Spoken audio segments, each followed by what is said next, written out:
Yan lagi po sa Pilipinas. Sige, go. Tapos nagre-reconnecting. Okay. Galing po ito kay Nuisa.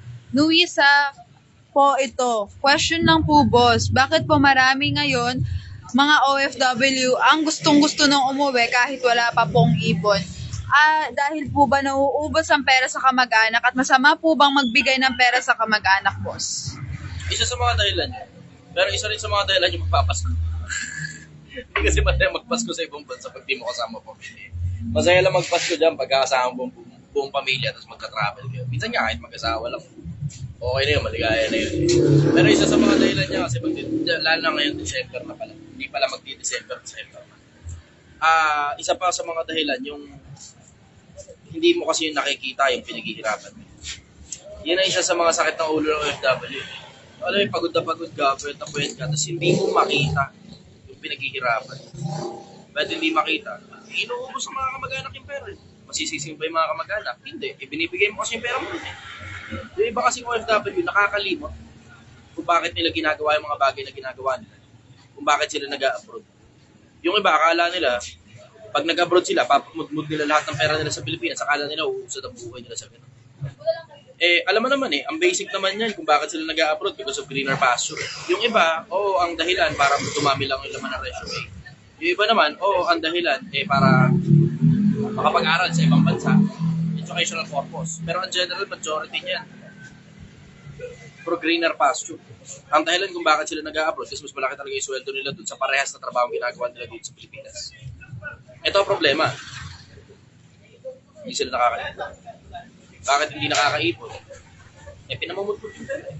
Bakit pinamumudmud? Hindi mo rin naman masisi. Kasi, alam mo yung, ilalagay mo rin kasi dun sa konteksto na ang paraan lang nila para maramdaman ng mga mahal nila dito sa Pilipinas, na mahal nila yung mga nasa Pilipinas, wala namang iba kundi chat at saka padala. Yun din yung paraan nila para maramdaman nilang mahal sila baka sakali ng mga nandito sa Pilipinas. Pero ang totoo, karamihan sa kanila kinakain lang ng mga linta. Pinagsasamantalahan ng mga nasa Pilipinas.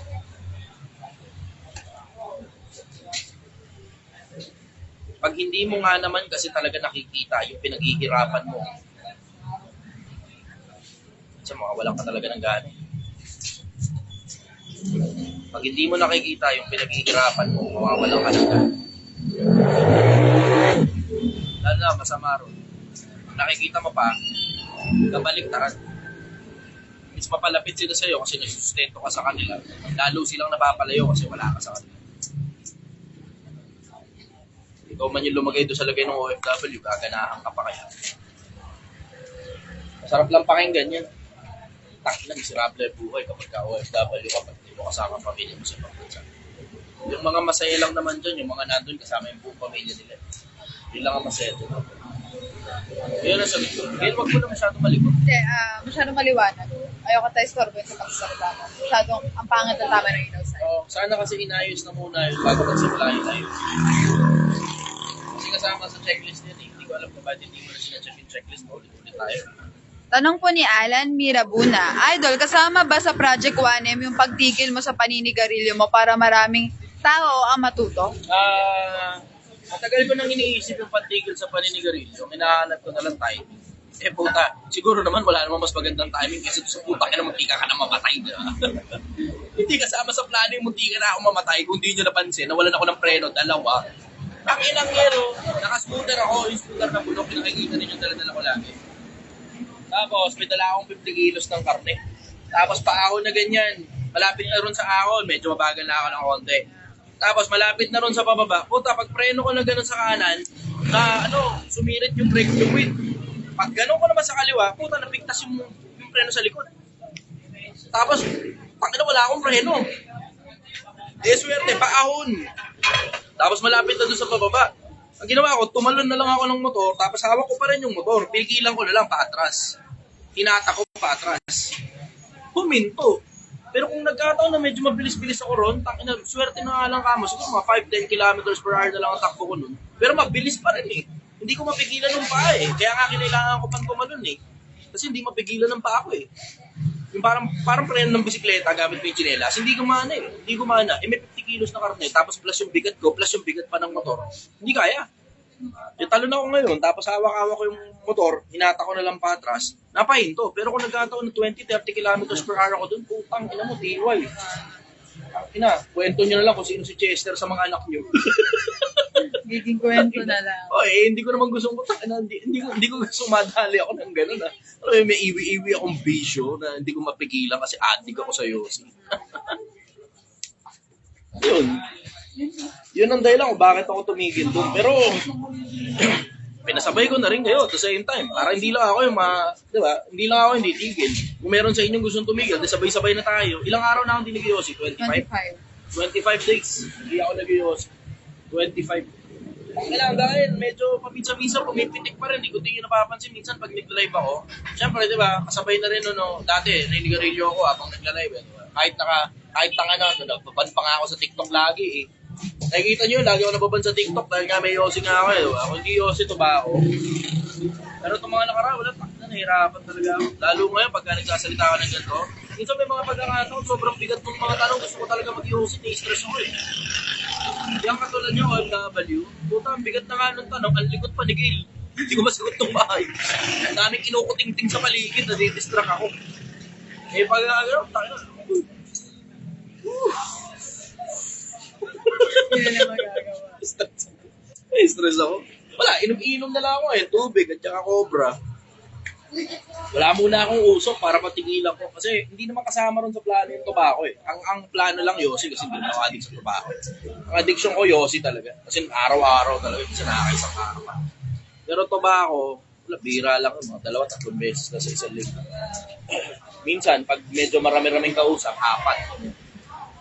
4 na pagkakataon. Kasi minsan may mga pagkakataon kasi 2 tobacco sa isang upuan. Minsan may ganun. 4 na pagkakataon, 4 na beses sa loob ng isang linggo.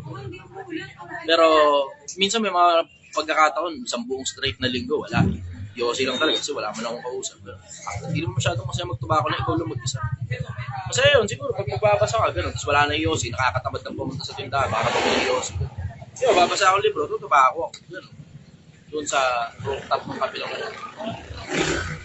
Pero hindi naman ako addict sa tobacco, addiction ko talaga Yossi. Hindi kasama sa, timing ang hinaantay ko, hindi kasama sa Project 1M. Well, hindi ko nga naisip na sa loob ng Project 1M ako titigil pala ng pag-Yossi.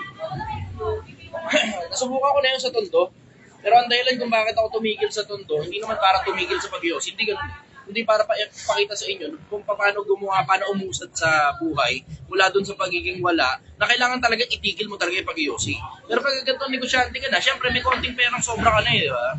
Yung konting sobrang pera, gano'n, bili ako isang kahang Yossi, minsan 2, gano'n. Yun na mismo yung bisyo ko.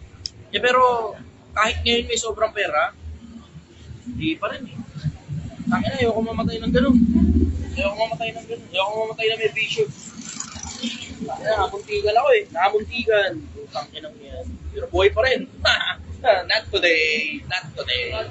Sige, go next question. Ay lang, may lang. Ayan. Okay, go. Hindi siya question, pero sabi ni Mayari Cheng, Boss, thank you for motivation, ha ha ha. 4 days na din akong walang Yossi, stop muna. Yes. Pa-shoutout from Poresa, Santa Mesa. Poresa, Santa Mesa. Galing mo sa buhay, brother. Good job. Wala ka ng Yossi. Good job. Tuloy mo lang. Medyo mahirap yan. Masalimuot, maglalaway ka. Tapos mararamdaman mo mapalatak yung bibig. Gusto mo mag-Yossi. Sintila mo, hindi mo pakali. Pero, tangin na mawala ka sa akin. Pag naituloy-tuloy mo yan, sulit yan. Sulit yan. Yung dami ng perang matitipid mo, isabay mo na rin yung hindi ka magkakasakit so hindi ka mapapagastos para sa pagpapa-hospital pag nagkasakit ka. Pansin ko, nung tumigil ako ng pag-Yossi yan, medyo may lagnat-lagnat ng bagya. May lagnat-lagnat ng konti. Pero, ngayon, okay na ako. May paminsan-minsan yan, may pitik pa rin. Ito pa pala. Ito pa isang napansin ko sa sarili ko, mainit lagi ang ulo. Yun napansin ko. Yun, hindi ko pwedeng itanggi sa inyo, hindi ko rin pwedeng itago sa inyo. Kailangan yung malaman na may mga pagkakataon mainit talaga ang ulo. Kasi isa yan eh. 2 kasi yung pantanggal ko ng init ng ulo. 2. ML, Mobile Legends, at saka Yossi. natanggal yung isa. Tapos ngayon, minsan may mga pagkakataon yung sobrang inis ko, hindi na natatanggal ng ML yung inis. Hindi na natatanggal ng ML. Kailangan talaga yun, dalawa na yun, sabay. Ganon yung dati. Pero ngayon, wala na. Isa na lang. Ngayon, mainit ang ulo ko, may mga pagkakataon na masakit ang ulo ko sa negosyo, tapos mainit ang ulo ko. Tapos hindi ako makapag-yosi kasi hindi na ako nag-yosi. ML na lang. Minsan, gumagana, madalas hindi na. So, kailangan ko ngayon humanap ng kahalili na yosi. Kailangan ko humanap ng kapalit ng yosi. Hindi ko ngayon alam kung ano ipapalit ko. Ayoko ipalit yung tobacco eh. Kasi, sige, sabihin na natin hindi ako addict sa tobacco. Pero baka kasi ma-addict ako sa tobacco dahil yun yung kapalit ng yosi, mahirap eh. Nicotine pa rin yun, parehas lang eh. Diba? Mas okay na sa akin, paminsan-minsan lang ako magtutubako, tapos completely naitigil ko na talaga 100% ng yosi. Kaya sa takina, ngayong panahon na tumitigil ako sa pag-yosi, na nararamdaman ko pa rin yung spike ng gusto ko pa rin manigarilyo, dun ngayon ko papanatan ng pagtutubako. Baka naman sa tubako naman ako mahalig. Ang takinan yun. Mas pagkastos yun. Puta, pinakamurang isang kahon na ganun, 2,000. 2,000. Takina, times 10. Times 10. Imagine mo, puta, yung pinakamura na yun, ha? Pinakamura na yun. Tabakere at saka tabakalera. Yung 25 pieces na gano'n, 2,000 mahigit, kulang-kulang 3,000. Tangina, para 2,700 yata, 2,800 isang box. Samantalang ngayon, 200 lang. Like times 10 tuloy. Baka isang araw, tangina, that's 25 days, 2,700, sayang din yun. Isa sa isang araw. Hindi naman kulang isa sa isang araw kapag ganun kahina yung tabako, local lang. Kulang nga isa sa isang araw. Kung babanatan ko na parang katulad ng Yossi, kulang. Siguro mga 3, 4 sa isang araw. So, lakas ko mag-Yossi. Sige, next question. Tanong po ito ni Anthony Dilia. Boss G, paano if aayain ka ni Franklin Miano mag-podcast? Payag ka ba? Ano kaya ang possible na pag-usapan ninyo? Hindi ko alam. Totoo na paiisip din ako dun. Kasi si Franklin Miano, paminsan-minsan nagre-reach out sa akin, nag-message sa akin. Hindi ko naman ma-reply ng buong buo. Kasi alam mo yung history niya eh, diba? Nung nakaraan niya, kumain siya dito. Pumunta rito si Franklin Miano, kumain dito. Siyempre, I need to treat him as a customer. Professional. Hindi pwedeng para-parahin mo yung tao dahil pumunta sa'yo. Tapos kakain dito. Hindi naman ang purpose ng pagpunta niya dito, business purpose eh. Hindi, pagpunta niya rito, customer ko siya. Hindi yun parang nakikipag-transaction siya sa akin ng negosyo. So ayun, I have to wear a different hat na ako ang alipin at siya ngayon ang boss. Bakit? Kasi customer eh. Di ba? So ngayon, ako ngayon yung magseservisyo sa kanya. Wala naman choice. Kasi alam ka namang hindi mo servisyoan, customer yun, lumalapit sa'yo. Di ba? Hindi naman nakikipag-transaction sa akin ng business transaction. Pero, alam mo yung may mga pagkakataon na parang, alam mo kasi yung history ng tao eh. May ganun eh. May ganun eh. Diba? Yung, alam niya na rin naman yun eh. Diba? Yung resume na peke. Diba? Yung MSP na nire-refund, hindi ma-refund. Diba? Hindi magkaintindihan. Paano ba ma-refund yung putang ng MSP na sign up ng tao na hindi naman talaga umubra. Diba? Tulad doon, may mga kailangan pala gagamitin sa PC, pero walang PC. Cellphone lang ang gamit, nag-sign up doon, pinapa-refund, ayaw. O kung ano ba na nangyari, hindi ma-refund, hindi magkaintindihan, paano ba? Diba? Plus yung mga inilabas ni Makagago tungkol sa kanya, na maraming iba't ibang mga issues. Hindi lang naman yun eh, marami pang iba-iba pang mga issues eh. So ngayon, kung i-interviewin ako, hindi ako totoo ngayon, I haven't thought of it just yet. Hindi ko alam. Siguro kung magbabagong buhay siya, baka tumulong ako ron. Tapos yun, bakit tulong ka doon, bla bla. Ako rin naman, si Raulo rin naman ako eh. Hindi nga lang, nakilala nyo na ako sa social media, nagbabagong buhay. Pero hindi nyo alam gano'n kasi Raulo. Mas malala pa ako kaysa kay Franklin Miano minsan panahon. May mas malala ako dyan sa tao na yan. Yung tao na yan, pera lang ang diferensya niyan eh. Fraud lang ang diferensya niyan eh. Falsification of documents lang ang problema eh. Public document actually. Kasi lisensya rin eh. Di ba, pinapalsify din nila eh. Falsification of public documents lang ang mga problema niya, bagansya niya. Maliliit lang yung mga yan, mas malalaki yung sa akin. Tangina, mas malalaki yung sa akin, hindi nyo ko kilala Pilipinas. Kaya nga dito lang ako sa internet yun, babagong buhay lang. Doon ako nagsimula, babagong buhay sa internet. Yun yung inabutan ninyo. Pero hindi nyo inabutan yung putang ina, Chester. Tangina Chester, ba't buhay ka pang hayop? Merong ganun eh. Hindi nyo lang alam yun. Pero siguro kung magbabagong buhay siya, tapos mag-iiba siya ng hanap buhay, hindi na MSP. Tapos alam mo yung straight out, gusto niya na talagang magtino. Siguro baka tumulong ako ron sa tao para magpakatino siya kasi kailangan natin na maraming matitinong tao sa social media. Diba? Kung magbabagong buhay siya, ganun. Kasi marami naman na akong nakausap na mga siraulong taong influencer na gustong magbagong buhay. Kung di nyo napapansin, marami-rami na sumasabay. Hindi lang mga pribadong tao, pati yung ibang mga influencer sumasabay din. Siyempre, di mo naman malalahat, di ba? Pero may mga influencer talaga nagtitino na mula sa mga pagiging siraulo nila minsan pa naman. Ayoko nang may credit sa akin yun. Bakit? Sila tumatrabaho nun eh. Ako lang naman yung parang nag-credit siya eh. Diba? Umilaw. Pero sila nagtutuloy nun. Hindi ko kay credit sa sarili ko yung kahit kailan. Sila yung nag-isip na magbagong buhay. Tapos yun, in contact sila sa akin. Tapos nakikipagkwentuhan sa akin, gano'n, bla bla, etc. May mga iba ring influencer, tumigil din sa pag-yosi. Hindi lang nila sinasabi na galing sa akin. At hindi ko naman na gusto i-credit pa sa akin yun. Gusto kong sila na rin mag-credit dun sa sarili nila. Kasi effort nila yun eh. Sabi sila nagtitiis, sila nagbabagong buhay. Diba? Kailangan naman i-credit pa sa akin yung paghihirap nila. Diba? May mga influencer na sumasabay dito kung di nyo napapansin Pilipinas. Merong mga influencer na sumasabay dito na yung mga matitino, nananatiling matino. Yung mga siraulo, nagbabago. So kung i-interviewin, siguro kung magbabagong buhay si Franklin, yan. Tutulong ako dun. Kung magbabagong buhay siya. Doon lang yung panahon, yun lang yung panahon para magpa-interview ako sa kanya. Kung magbabagong buhay siya. Yun lang yun. Kasi, in case hindi nyo alam, matagal na panahon nang nag-message si Franklin Miano sa akin. Tungkol sa interview nga daw. Matagal na, kasi simula ko pa lang sa social media, nag-message siya sa akin tungkol sa interview niya. Hindi pa mabaho pangalan niya. Kilala pa lang siya sa MSB. MSB pa lang pagkakakilala sa kanya. Hindi pa nagsisimula yun. Doon nagsimula yung downfall nun. Nagkapatong-patong. Yung tawag ito? Hoy Landlord. Doon nagsimula yun doon sa Hoy Landlord. Tapos doon na, nagkapatong-patong na. Tapos napansin ng mga tao, parang may mali. Kasi ako rin, napansin ko rin eh. Kung ano yung napansin nyo, yun din yung napansin ko. Hindi naman ako magsisinungaling sa inyo, di ba? Kahit kakilala ko pa personal yung tao, di kita pagsisinungaling ang Pilipinas, alam mo yan. Kahit sumama sa akin, Dr. Ramil, ayos na sa akin. Ayos lang. Kasi tanggap niya naman yata niya sa sarili niya na nabombahan talaga siya ng gusto rin. Yata. Kasi tumigil siya sa social media eh. Di ba? Nakita niyo, tumigil siya sa social media. YouTube na lang siya, pero tumigil na siya ng mga parang kaya-kayabangan niya na, di ba? Milyon-milyonaryo, trilyon-trilyonaryo, lampas-lampas na daw sa pagiging milyonaryo. Tumigil siya sa ganun eh. Parang ngayon, entrepreneur na lang, tapos travel, kain-kain. Puro ganun na lang yung mga palabas niya eh. Hindi na milyon-milyon, trilyon-trilyon na nag-advise pa sa mga tao. Tumigil na siya sa ganun yata eh. Yata, hindi ako sigurado. Kasi tagal na tinutuwa sa news sa Franklin Miano. Overall, kung magbabagong buhay siya, willing ako na tumulong doon. Kung magbabagong buhay siya. Yun din naman yung gusto niya eh. Pansin ko yun din yung gusto niya makagago galing sa mga binabanatan yung mga influencer, magbagong buhay. Repent, sabi niya, repent.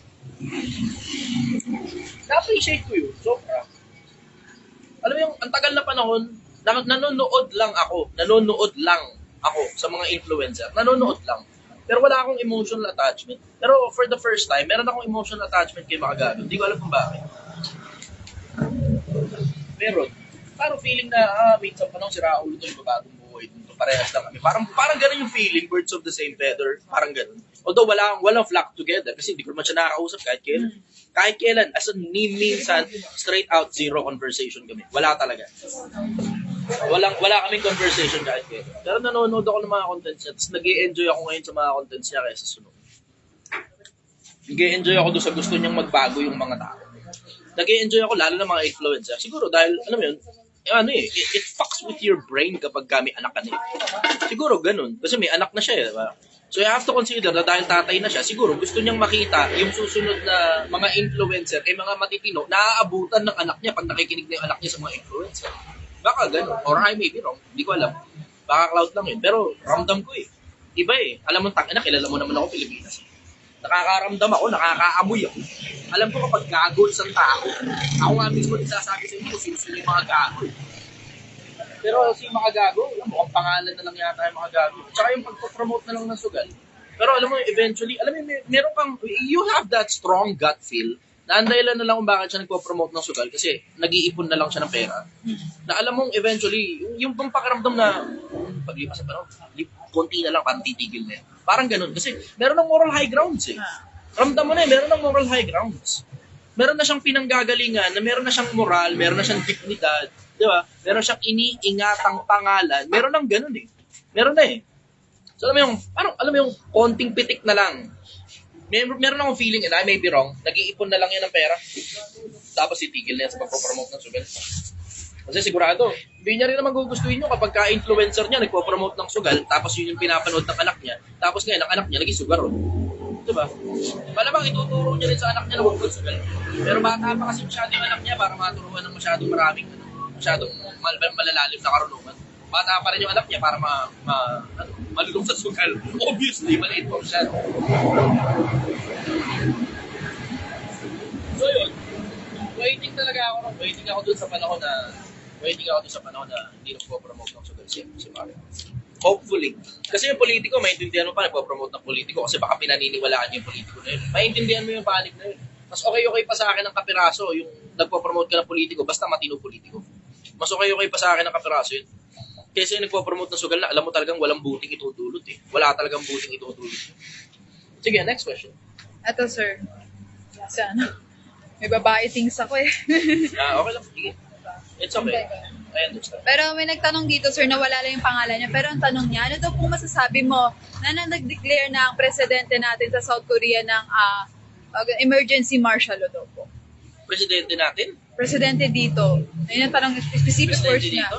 Presidente dito ng emergency martial law. Sino? Merong South Korea yung binabanggit. Hindi ba ako? Sa South Korea daw po. Doon daw in-announce. Sang ina, hindi ko alam. Ay, sa bagay, oo, kasi ano na yan eh. Pagka ang vice president mo, tahasan, lumalaban na sa'yo, tapos nagde-death threat na, makapangyarihan kasi masyado ang vice president eh. So may insurgency dito sa loob eh. Kapag ka merong imminent threat sa loob ng bansa, pwede ka mag-declare ng martial law. Pwede. So maiintindihan mo, oo, maiintindihan mo bakit may martial law. Ano nangyari? Okay. Check lang muna. Sige lang. Understand. So maglit lang muna, sandali. Sige. Meron kasi siya ngayon. Naiintindihan ko naman yung bahay. Ayun. Hindi ko alam kung nag-declare na ng martial law dito sa Pilipinas. Tangin ang tulis ko. Ang pangit ng amoy niyan sa mga impreso, paghihirap ang bansa natin. Pangit ng amoy niyan sa mga negosyante. Matotrouble tayo dyan. Economically, matotrouble tayo dyan. Hindi maganda yan. Kung totoo man yun, hindi ako sigurado. Pero sige, brother, kuha ka mo ng tanong. Okay. So, ito po sir, galing po ito kay Bernard Joseph Lavinia. Sir, sobrang dami ko na po informasyon na natutunan. Paano ko po ba magagawa i-apply ang lahat ng iyon? Kasi sa madalas, ang habits ko ay mag-aral at matuto, pero kinukulang sa aksyon. Kilusan mo na, pambira ka. Ito ang banata mo, planuhin mo na agad, tapos huwag masyadong organize ang plano. Kasi ako, ganun ako pag nagpaplano, hindi sobrang organized ang plano. Bakit hindi sobrang organized? Kasi ang daming surrounding circumstances.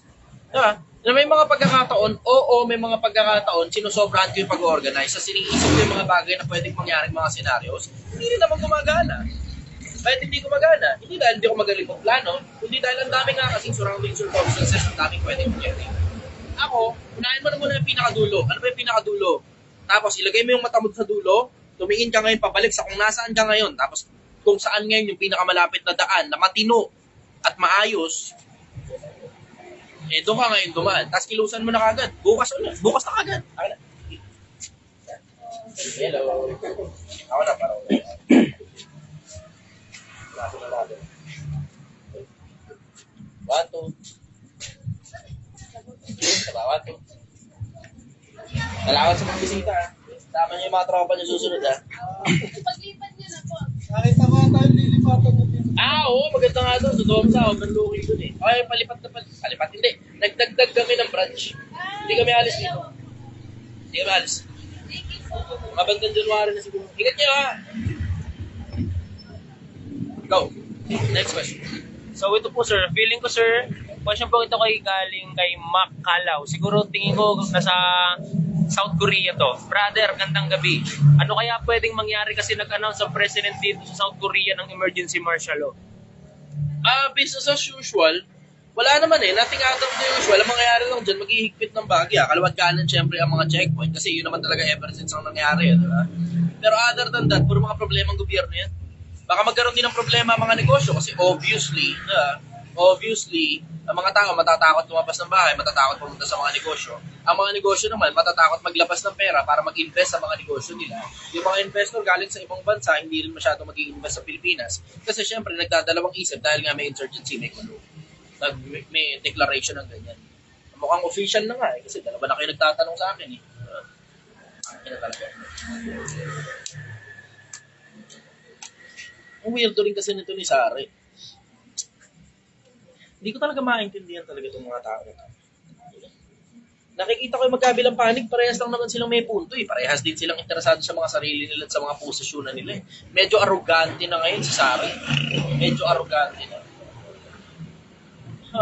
Yung magbabanta ka sa presidente, isabay mo pa yung siya naman daw dapat yung magpe-presidente. Nagpaubaya lang daw siya kay Marcos. Napurihin ka na ibang labi, wag nang yung sariling bibig. Yun ang sabi ni Solomon. Pinupuri na sarili nila, siya daw dapat yung presidente. Pagpuri sa sarili yun.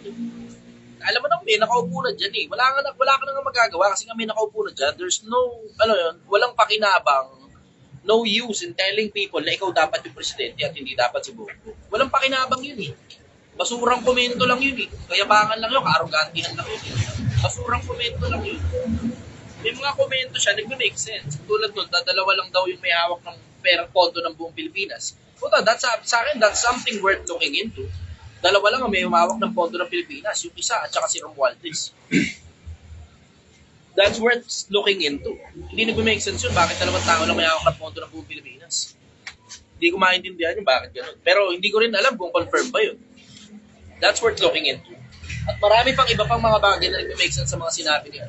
Pero hindi siya maingat sa paglalabas ng mga komento, which something is outstandingly scary dun sa mga bagay na sinasabi niya. Nakakatakot yung mga sinasabi niya. Nakakatakot on a business standpoint.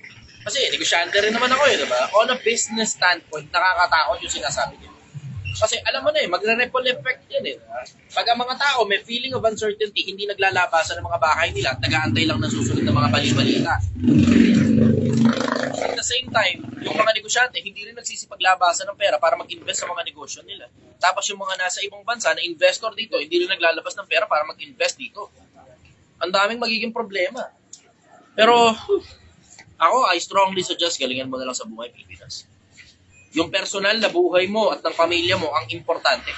Ulitin ko, yung personal na buhay mo at ng pamilya mo ang importante. Yung mga ganyan, mga cloud na lang yan Cloud.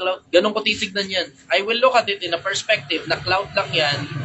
Walang masyadong magiging direct impact yan sa personal na buhay ko bilang private citizen. Siguro, sa community, baka oo. Pero as a private citizen, I don't think there's going to be much impact on that. Other than mga checkpoint, gano'n, tapos kailangan lang may papel yung motor mo, kailangan may lisensya ka lang. Pero other than that, wala akong nakikita masyadong maraming problema na directly may impact ang mga private na maliliit na citizen ng Pilipinas. Yung malalaki, private companies, yan, sigurado apektado yan. Apektado private companies. Pero yun, other than that, wala akong nakikita masyadong maraming sakit ng ulo. Yun ang sagot ko. Next question. Sabi pala ni Ryohi Arisu, South Korea, boss, ang nag-announce ng martial law. Wala pa ang Pilipinas, boss. Hindi ko maintindihan Ano ba? Yung presidente, hindi kasi ako updated Yung presidente ba natin ang nag-announce doon sa South Korea? O yung South Korea ang nag-announce na martial law daw tayo allegedly dito sa Pilipinas nang wala namang ina-announce ang gobyerno? Hindi ko alam. Pero yun pa rin na magiging sagot ko doon kung sakali man. Hypothetical question. Sige, I'll just treat it as hypothetical and not an actual scenario. Hypothetical. Kung halimbawa ang presidente ay nag-announce ng martial law sa Pilipinas, yun ang magiging sagot ko. Hypothetical lang yan. Kung hindi man, kasi hindi ko alam Hindi ko talaga alam. Wala akong balita. Hindi ko alam kung ang Korean government ba o ang Korean news ba ang nag-announce na martial law tayo sa Pilipinas o pumunta ba doon ang presidente natin para doon mag-announce sa South Korea. Hindi ko alam kung ano involvement ng South Korea dyan. Yun ang sagot ko. Next question.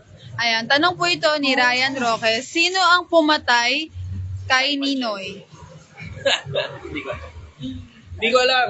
Alam mo, weirdo sa akin yun na dalawa yung nagdaang presidente na parehas kamag-anak na malapit nearest of kin ni Ninoy, pero hindi nila sinasabi kung sino ang pumatay kay Ninoy. Totoo. Tatanungin mo ako, syempre, I will only talk about conspiracy theories. Bakit? Wala naman kasing official dyan eh. Wala official statement dyan eh. Na meron official statement, pero alam mo namang hindi halos mapapagkatiwala ang official statement kung sino yung pumatay. Kasi parang may balita nga ako na yung allegedly pumatay gunman, kung hindi ako nagkakamali, kaya Ninoy yata na gunman yun, parang pinalaya daw kasi wala daw siyang kasalanan paglipas ng panahon. Hindi ko maalala kung si Ninoy ba yung pinatay ng gunman yun, pero meron ganung kwento ng gunman na mahabang panahon nakakulong. Tapos, hindi naman pala siya yung pumatay. Merong ganun, allegedly. Ito sir, nag-comment. Anthony Robles Elviret, South Korea ang nag-announce preparation sa North Korea. Ang South... Teka, ano kinalaman ni... Ano dyan? Ano Baka malila yung paano niya ng hanay niya ng Sa South Korea, ang nagano ng emergency martial law may martial law doon sa sa lugar nila. nila. Oo. So wala kinalaman sa Pilipinas. Walang kanalaman. Kasi meron kasi tayong trouble may friction yung dalawang presidente at saka vice president natin. Dalawang malalaking politiko Yung pinakamalaking politiko pa may friction sa atin sa Pilipinas. Overall, pakiramdam ko, ito diretso, hindi tayo maapektuhan yan. Hindi tayo maapektuhan as private citizens. Pero private company, merong possibility. Lalo na yung mga bagay na inaangkat natin, katulad ng mga makeup, galing ng South Korea, magtataas ang presyo niyan. Tapos mas medyo mahihirapan ng konti ang pagpunta natin dun sa bansa na yun.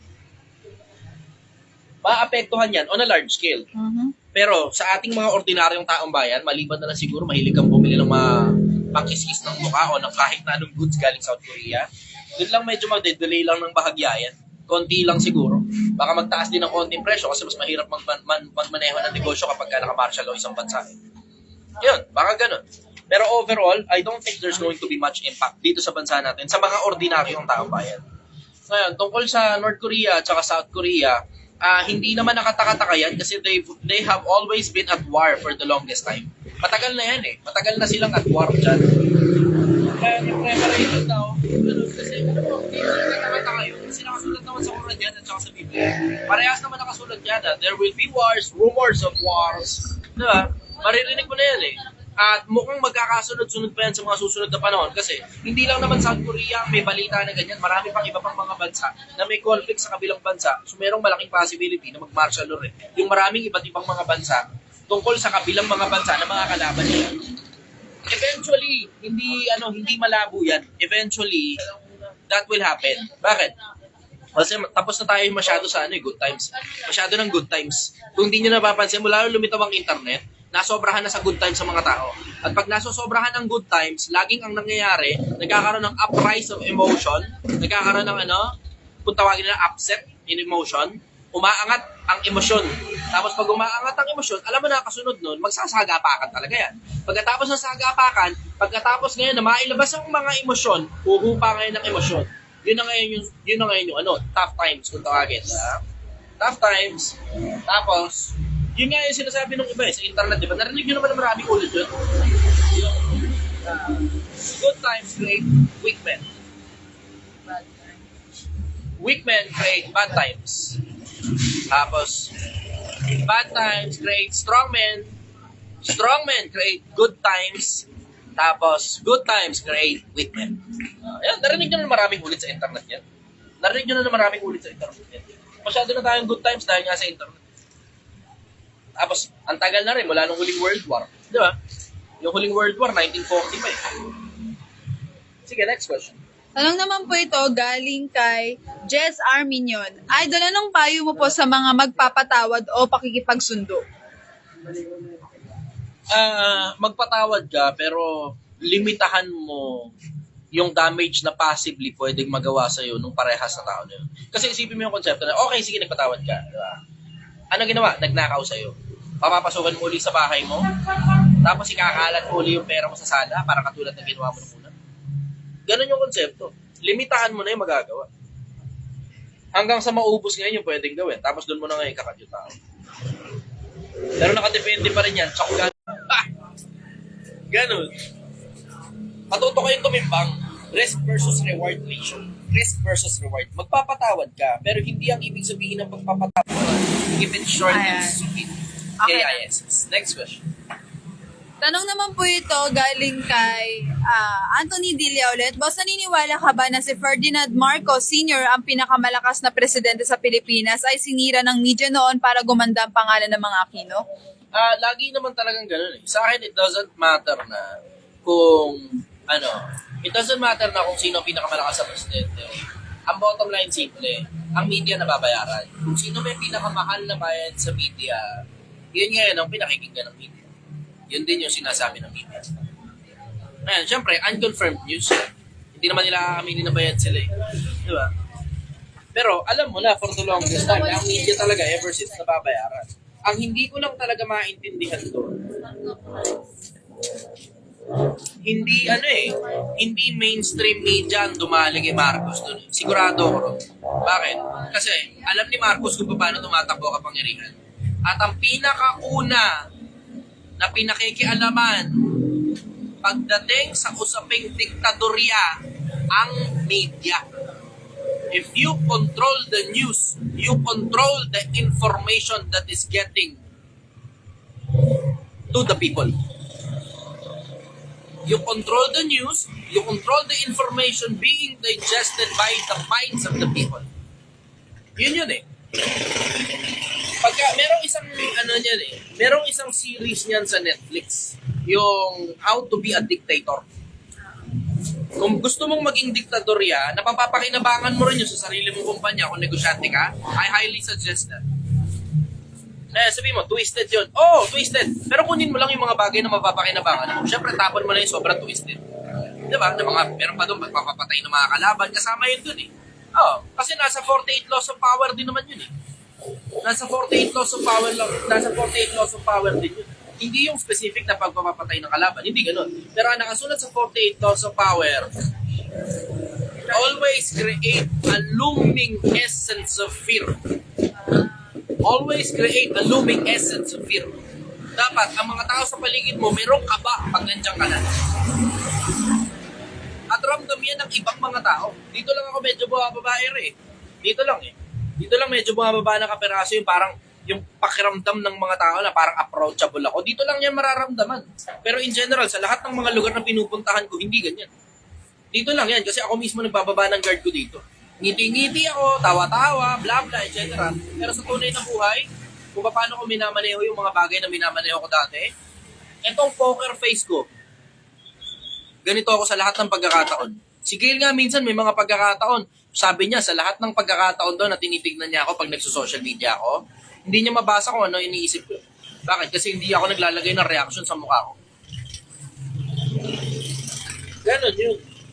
Ngayon, tatanong mo kung si Marcos ba ang pinakamagaling na presidente, sinira ba siya ng media? I don't think mainstream media ang nakasira sa kanya. I think, nagkaroon ng subsidiary media. Hindi ko alam kung saan nanggaling kasi hindi naman ako nabuhay dun sa panahon na yun eh. Pero merong submedia. Sigurado yun. Kung sino man yung binabayaran nung kabila para ilabas ngayon yung mga information. Kasi alam mo, one way or the other, lagi at lagi talagang may baho. Let's just put it into that perspective. Lagi at laging may baho. Ito ang isa sa mga problema. Pag ikaw kasi top dog, pag ikaw yung nasa pinakaibabaw, laging ikaw ang babatuhin ng mga tao. Laging ikaw ang babatuhin ng mga tao. Hindi pa kayo nagtataka kung bakit wala akong masyadong bash na nakukuha galing sa mga tao in general? Hindi kayo nagtataka? Kasi, kung hindi nyo napapansin, hindi rin naman kasi ako nagpapaka-top dog. Kung hindi nyo napapansin, ang pinakamarami ko na followers sa isang page, 600,000 lang. 600,000 lang. Tapos, kung hindi nyo napapansin, natatagtad ng violation. Tapos susunod nun, gagawa ulit ako ng isa pang page. Yung isang page, 300,000. Tapos gagawa ulit ako ng isa pang page. Yung isang page naman, Project 1M, 118,000. Kung hindi nyo napapansin, bakit nagkakaganon? Kasi alam ko, kung pag umabot ako ng milyon, yung bunganga kong matabil, alam ko rin, nababanatan ako ng mga tao. Alam ko yun. Bakit? Million na yung followers mo eh. Ano ibig sabihin? Official influencer ka na ng Pilipinas. Ganon yun eh. Hindi yan, alam mo eh, ito Pilipinas hindi nyo lang alam. Pero meron dito sa Pilipinas na pagka-elitista, na kapag ka under 1 million follower ka, meron ganon. Unwritten rule yan. Walang nagsasabi niyan. Ako lang yata yung kaisa-isang mag-discuss sa internet eh. Pero merong ganyan. Pagka, ang tingin ng mga tao in general and this goes dun sa mga influencer lalo, pag less than 1 million ka, wala, ordinaryong vlogger ka lang. Pero pag more than 1 million ka, hindi, official na, million na followers niyan. May ganun. Merong ganun. Kaya hindi ako umaabot ng million. Kasi ako rin mismo, hindi ko pinapaabot ng million. Tignan mo, pati mga fake pages, kung di nyo napapansin, umaabot din naman ng 100,000 eh. Ano, hindi ko ba kayang kunin lahat ng mga followers ko para pagsamasamahin sa isang page? Di ba? Kung di nyo napapansin, ang mahirap kasi dyan, kapag ka top dog ka, ikaw ang babatuhin. Para kang punong mataas na hitik sa bunga. Ganun ang sistema. Para kang punong mataas, hitik ka sa bunga, lahat ng sasabihin mo, binabantayan ng mga tao. Ito problema ko. Ang programa ko, sensible, hindi joke time. Pag nabash ngayon ako, bugbog talaga ako. Hindi katulad ng mga joke time. Tignan mo, kakatapos lang mabash ni Kapimpim Brothers, di ba? O, million pa rin ang viewers nila. Bakit? Kasi joke time sila. Mali lang ng perspektibo. Parang ang konsepto, gino-glorify nila pagiging mahirap. Mas masarap daw yung buhay ng mahirap habang sila mismo ang dami-daming pera at kabibili lang ngayon ng bagong Lamborghini. Tamo? Mas masarap daw ang buhay ng mahirap, kabibili mo lang ng Lamborghini, mga kamil-lokohin. Kung talaga mas masarap ang buhay ng mahirap, pamigay mo lahat ng pera mo. Mas masarap pala buhay ng mahirap eh. Diba? Tama, sasabihin mo mas masarap ang buhay ng mahirap. Ba't ganun? Diba? Ganun yung konsepto eh. Kasi ang target market nila, mga nasa ilalim. Parehas kami ng target market technically eh. Ang target market nung Kapinpin Brothers, siyang target ng 1 million. Hinahayaan ko lang, umaabot lang ng 10,000. O tapos, eventually magkaka-violation din. Ihihina yung page. Hayaan ko na ngayon yung page na yun. Lipat ng bago. Ihina uli. Bakit? Magkaka-violation uli eh. Lipat uli ng bago. At tingnan mo, ang TikTok ko, kagagawa ko lang ng bago na naman. Bakit? Malapit na naman sa 1 million eh. Ganun ang ginagawa ko. Kung di nyo napapansin. Pag naging official ka, babanatan ka ng mga tao pag ikaw nasa ibabaw. Pag ikaw ang top 2. Yun lang, make sure maingat kang kumilos. Eh ang nangyari kasi noong mga panahon na yun, ang tagal na kasi ni Marcos sa posisyon. 20 years na siya eh. That's more, how many 6 years is that? 20 plus na siya eh. Imagine mo, 20 plus years. So, ang tagal-tagal niya na. Ano ngayon ang mangyayari? Siyempre, obviously, gaya rin naman ang lahat ng nangyari sa lahat ng mga magagaling na presidente at mga hari, pag tumatagal ka na sa posisyon, naiinis na ang mga tao kahit gano'n pa karaming mabuti na gawa mo. Ganon yun. O, tingnan nyo, si Gaddafi. Brother Mike, gusto nyo pa, ikaw mo rin po sa... Tingnan nyo si Gaddafi, kung di nyo napapansin, yung presidente na Syria. Hari na Syria yon. O kung ano man siya, Syria. Kinatay ng bayan yun eh. Sa gitna ng bayan. Last words niya, what have I done to you? Kaya pinagsisihan nila yung ginawa nila. Ang na-install na gobyerno doon, gobyerno ng Amerika, kaya mas masakit ang ulo nila. See? Tamo? Eh maganda yung sistema ng Gaddafi eh. Ang problema nga lang kasi masyado na siya matagal sa posisyon. Pag masyado ka na matagal sa posisyon, magkakaproblema ka na talaga. So you have to propose an enemy, which is nagawa naman talaga ni Marcos. Hindi nga lang talaga umubra. Kasi masyado na talaga siyang matagal sa posisyon eh. Yan ang isa sa mga bagay na natutunan ko when it comes to power, isa sa mga pinakamalaking bagay na natutunan ko, ito lalo sa mga negosyante, pakinggan ninyo ako, para hindi kayo napapagkaisa ng mga empleyado ninyo, mag-propose kayo ng kalaban. Mga negosyante, mag-propose kayo ng kalaban. Whether it be internal o external, kailangan may tinitignan ang mga empleyado mo na kalaban. Bakit? Kasi pag wala silang tinitignan na kalaban, ikaw na nasa ibabaw, kahit gano'n ka pakabuti. Bago, mga negosyante, no? May natutunan na naman kayo mga bagong bagay. Type yes nga sa mga natuto. Tignan ko lang muna sandaling gano'n karami natuto sa inyo. Sige. Galing kay Ruho Arnulfo. Tama po kayo, sir. Kagaya ng ginawa ngayon kay VP Sara, pinagkakaisahan siya kasi siya nang malakas ngayon. Yung kay VP Sara naman, oo, siguro isang factor yung malakas si Sara. Pero she is not handling it well.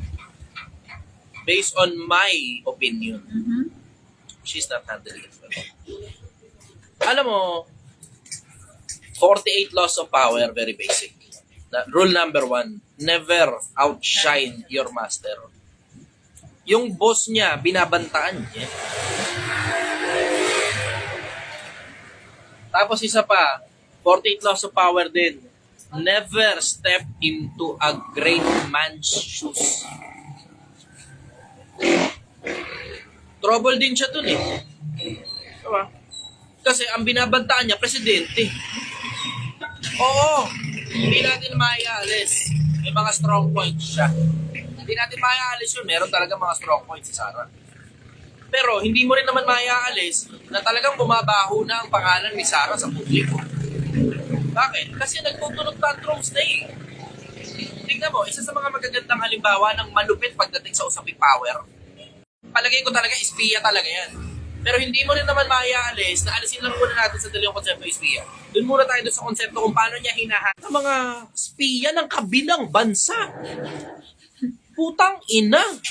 Na para bang iniidolo nyo pa yung tao na yan? Fuck! Bakit? Kasi nakahandle ni Alice Guo yung attention. At tang ina, hindi mo talaga maialis. Ang galing ng advisor niya doon, kung sino man doon. Ang tindi ng advisor. Kitang-kita ko sa mata ko kung ano ginagawa eh. Ang galing, puta. Ang galing. Pero walang nakakapansin nun. Bukod sa publiko na impression is key.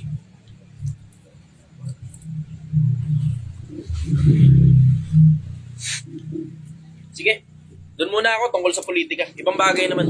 Baka masobrahan tayo sa politika.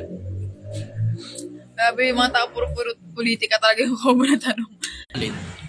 Para magkaroon ng mga lalaki naman, kahit pa sabihin mong responsable, bobo. Dito sa lalaki na to. Bakit? Parehas kayong tao ng Diyos eh. Pero kung hindi naman kayo mga tao ng Diyos at ordinaryong taong bayan lang naman kayo, wala naman pakialaman Diyos sa inyo. Wala. Kahit sino na lang. Kung sino may clarity, siya dapat yung masunod. Ganun na lang. Kasi maggulo na yan eh. Putang yan, pati yung gender equality na yan. Kaletsya na rin sa akin yun eh. Tanginang yan. Meron ako nakita isang video dumadaan sa news dito. Nagpa-check up siya sa doktor. Kasi buntis daw siya. Tapos hindi daw pwedeng mangyari yun. Babae siya. Nagpa-lalaki na daw siya. Kasi I identify as a man. That's not possible because I identify as a man. Hindi, buntis ka nga. Hindi nga posible yun. Kasi nga, lalaki nga ako. Ganun siya. Takina paulit-ulit. Tapos sabi sa kanya ng doktor, hindi kasi yung mga components ng katawan mo, pambabae. Kahit na sinasabi mong lalaki ka. So hindi na importante kung anong opinion mo, yung components ng katawan mo, may matris ka. Yung sabi sa kanya, pinara siya. Tapos sabi sa kanya ng doktora, sabi nung retarded, ano daw, ano ba yung sabi niya? Nakalimutan ko na ba yung sabi ng babae. Parang manners, bumira ng manners. Don't you have bedside manners? Parang ganun, bedside manners. No? Tapos sabi ng doktora, meron na akong bedside manners, kaso hindi ka nakikinig. Nakakatawa yun sobra. Nandun na tayo sa ganung level ng ka-stupidohan. Dahil lang naniniwala kang lalaki ka, akala mo di ka na mabubuntis. Nakipagkantutan ka sa lalaki rin eh. Ano ba naman lalaki ka, nakikipagkantutan ka sa kapwa mo lalaki. Tapos iniisip mo, hindi ka mabubuntis. Pero babae ka. Di ba? May matris ka pa rin. Kahit pa sa ano pa sabihin mo, kahit ano pa tumatak sa utak mo ng lalaki ka, may matris ka. Pag nakapagkantuta ka sa lalaki, pinutok na lalaki sa loob mo, tangina ka, bubuntis ka talaga. Kahit ano pa sabihin mo, hindi importante yung sasabihin mo, yung biology mo, hindi nagtutugma sa mga bagay na sinasabi mo. So yun. Next question. Tanong po ni Jonas Alex Prado II. Good evening po sir, saan po ulit yung spot ninyo para makakain naman kami ng sinigang? Salamat po, ingat po Andito palagi. po kami sa Mahabang Parang, Barangay Hall, ang Honorizal. Mahabang Parang, Barangay Hall, ang Honorizal. Andito kami mula alas 6 ng umaga hanggang alas 6 ng gabi hanggang alas 3 ng madaling araw, Lunes hanggang Linggo. Wala kaming day off. Sila lang. Feeling ko, kailangan ko talaga mag-day off. Napapagod na ako. Hindi to pagod ng katawan. Hindi, pagod ng isip, pagod ng puso. Yung alam mo yun, retired na ako, gano'n na. Pahinga na, relax na lang. Tapos ngayon, biglang nasa kalsada ako, nagtitinda ako. Mapagod yung isip ko, mapagod yung puso ko. Nababurnout na ako. Tapos, sumabay pa yung pagtanggal ng yosi.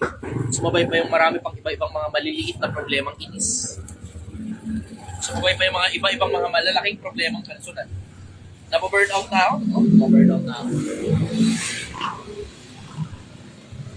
Sige, next question. Tanong po ito ni James Christian Torre Sensal. Hi po, ano po masasabi niyo tungkol sa kaganidan ng Meralco? Di po ba dapat hawak ng gobyerno ang basic utilities ng bansa? Binenta ng binenta ng Ori. Pinatake over sa private entity. Hindi naman dapat private entity yan. Takina, utility yan eh. Utility yan eh. Dapat ang kuryente, ang tubig, gobyerno talaga may hawak. Bakit ba ibigay mo sa private corporation yan? Hindi sila kumita ng gusto, tapos nakadepende sa kanila kung ano yung presyo nila dyan. Mali na. Balita ko, tayo daw may pinakamahal na kuryente sa buong Southeast Asia. Mahal pa ang kuryente natin kaysa Singapore. Putang ina. Ang tindi. Mahal pa, malupit yung putang ina system loss. Bagay. Malupit din mo kasi yung mga jumper. Alam mo na, kakaragin talaga yung system loss. Malupit din kasi talaga ang mga jumper eh. Sige, next question.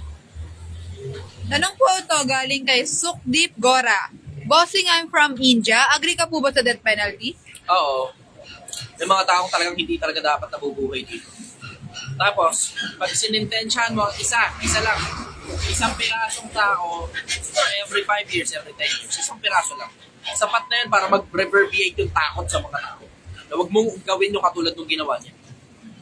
Sapat na yun. Isang piraso lang, sapat na yun para mag-serve na halimbawa. Pabor ako sa death penalty. Kasi kung di nyo napapansin, hindi na nga natatakot ang mga tao sa ngayon sa sa konsepto ng people of the Philippines. Hindi na. Ang dami ngayong mga balibalita na tungkol sa rape, tapos rape pa bata. Ang dami. Panahon ng social media, nagbukas ng access ngayon sa mga rapist para makipag-usap sa mga bata. Ang dami. Ang daming nagme-message sa akin. Hindi nga, gaya ko nasabi ko sa inyo, ang dami nagme-message sa akin. May mga 16 years old, 15 years old, babae, nirip daw siya ng tatay niya, nirip daw siya tito niya, nirip daw siya ng kung sino man, sexual harassment, uso din. Nagka-chat daw siya na ganito, 20 plus years old na siya, 14 lang. Ang dami kong balitang ganyan.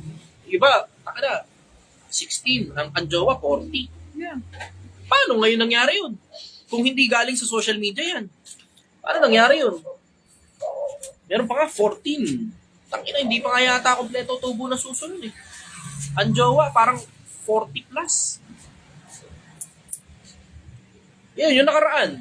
Yung nagtanong sa akin, di ba, 50 years old, tapos ang jowa, 17. Ako naman, no judgment. Pero puta naman, pag minor dito naman, patubuhin mo naman muna susun yan. Pakumpletuhin mo muna tubo ng dibdib yan. Tangina, hinaharatsyada mo na. Napakabata pa, lit-lit pa niyan eh. Anong malay niya sa mundo? Anong malay niya sa pagjujuwa? Corruption of minor yung ginagawa niyo eh. Corruption of minor. Pantay niyo muna mag-18 anyos naman muna. At least man lang, may legal age na yung tao. Yan na sabi ko. Next question. Sabi po ni Anthony Tilia, boss, nanonood ako habang tumatae. Hehehe. Minsan ako rin nanonood ako sa sarili ko live habang tumakain. Pag uwi ko sa bahay, tayo muna ako. Minsan, alam ba, hindi ko napanood yung sarili ko live nung umaga. Pagising ko, tutulog, tapos pagising, yun, punta ko CR, tapos mga isang oras ako sa CR mahigit. Isang kalating oras yung live ko eh. Isang kalating oras ako natin. Okay, next question.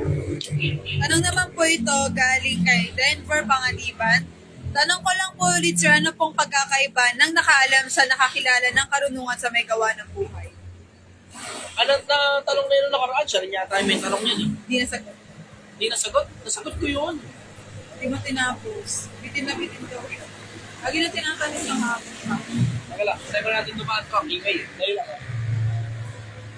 Ito dahilan kung bakit ayoko sanang mag-live ng medyo sobrang aga. Kasi sobrang daming tao rito. Galing sa iba't ibang mga lugar. Galing sa iba't ibang mga lugar. Ang daming tao rito. So. Yung shoutout ko, hindi ko na i-upload. Ang daming tao rito galing sa iba't ibang lugar. Tapos isabay mo pa na yung mga nagdadaan ng mga sasakyan. Tapos mga motor ang iingay. Pagka ganitong oras kasi naglalay, medyo payapa-yapa na eh. Minsan dumadaan na lang ang truck, ganun. Sa isang piraso lang kasi alas 10 nagsisimulan dumaan ang truck eh. Pero pagka regular days, putang na busy dito. Sobrang busy dito. Ang daming tao, ang daming tae. Hindi, tao lang. Ang daming tao, ang daming kotse. Yun. Tapos maingay, tapos magulo, tapos may pa-selfie, mga tao. Ako naman, happy naman ako ron. Happy ako. Pero pag naka-live kasi, yun, ano lang, nahihirapan ako mag-focus sa pagsagot kapag kami mga nagpapapicture. Pero hindi naman ako makakapalag. Kasi, obviously, di ba, andito sila, bumiyahe sila lang napakalayo para, di ba, hindi ko naman sila pwede pag-antayin na lang na matapos yung live, di ba? May mga iba, okay lang, kasi magtatagal naman talaga sila rito eh. Pero may mga iba, nakakahiyang pag-antayin na live, lalo kung nagmamadali sila kasi may iba pa sila lakad bukod dito. So, okay, sige, kahit naka-live, papapicturize lang. Okay lang yun. Happy nga ako eh. Taka na happy ako magpapicture sa akin. Sino naman ako para magpapicture sa akin kahit sino. Okay, next question. Yun, yung pala tungkol doon. Ano sabi? Ang tanong niya po is, tanong ko lang po ulit anong pinagkaiba ng nakaalam sa nakakilala ng karunungan sa may gawa ng buhay. Uulitin ko ulit yung sagot ko. Yung nakaalam, hindi yan present progressive. Ibig sabihin, nakaalam, tumigil yung pag-alam niya. Nakaalam. Diba? Magkaiba yung nakaalam sa nakakaalam. Magkaiba yun. Kung ang tanong mo, nakaalam, maaaring alin sa dalawa yan. Either tumigil siya sa pag-alam, siya mismo, voluntarily tumigil sa pag-alam, o napigilan ng kamatayan. Yun ang possibility nun. Nakaalam. Ano yung kasunod? Nakaalam sa nakakilala. Nakakilala. Yung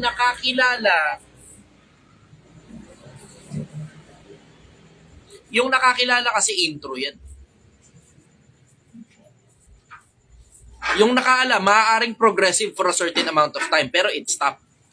Pero yung nakakilala, introduction lagi ang nakakilala eh. Introduction, laging simula ang nakakilala. Pero it still stop. Kasi magkaiba yung nakakilala sa nakakakilala. Present progressive. So hindi ko alam kung ano nasa isip ko, pero it sounds to me like both have been paused for whatever reason. Whether it be via voluntary stopping or possibly by death. Pero may nangyari. Bakit tumigil yung pagkaalam?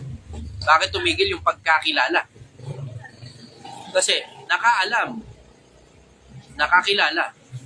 Hindi nakakaalam, nakakakilala. Present progressive yun. Yun ang sagot ko. Next question.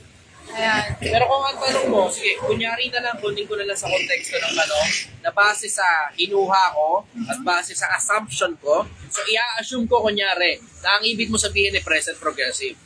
Diba? Yung nakakaalam, present progressive, consistent yung pag-alam niya.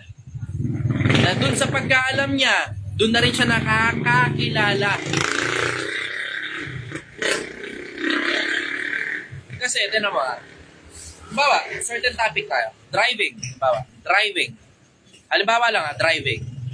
Magkaiba yung nakakilala ng driver sa nakakaalam kung paano magmaneho. Ganun yung konsepto. So ano ibig sabihin?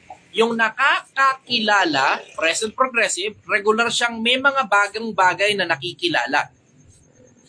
Possibly ideas na mga bagong bagay na nakakasalunga niya versus yung kabilang panig na ang sabi nakakaalam, kung yun man ang ibig mo sabihin, nakakaalam ang ibig sabihin nun, present progressive, palalim. So yung nakakaalam, palalim, yung nakakakilala, pala, palawak. Yun ang sagot ko. Next question. Tanong po ito ni Amante. Boss G, asan po si Bungo? Mimiss na namin. Eto, nandito. Pakita mo nga. Oh, ayan. Kita niya? May pahabol siyang tanong, isasama niyo po ba yan siya sa bagong pwesto niyo? Di pa naman kami alis dito eh. Dalawang branch na to mangyayari. May branch na kami. May branch na. Ulitin ko may branch na kami.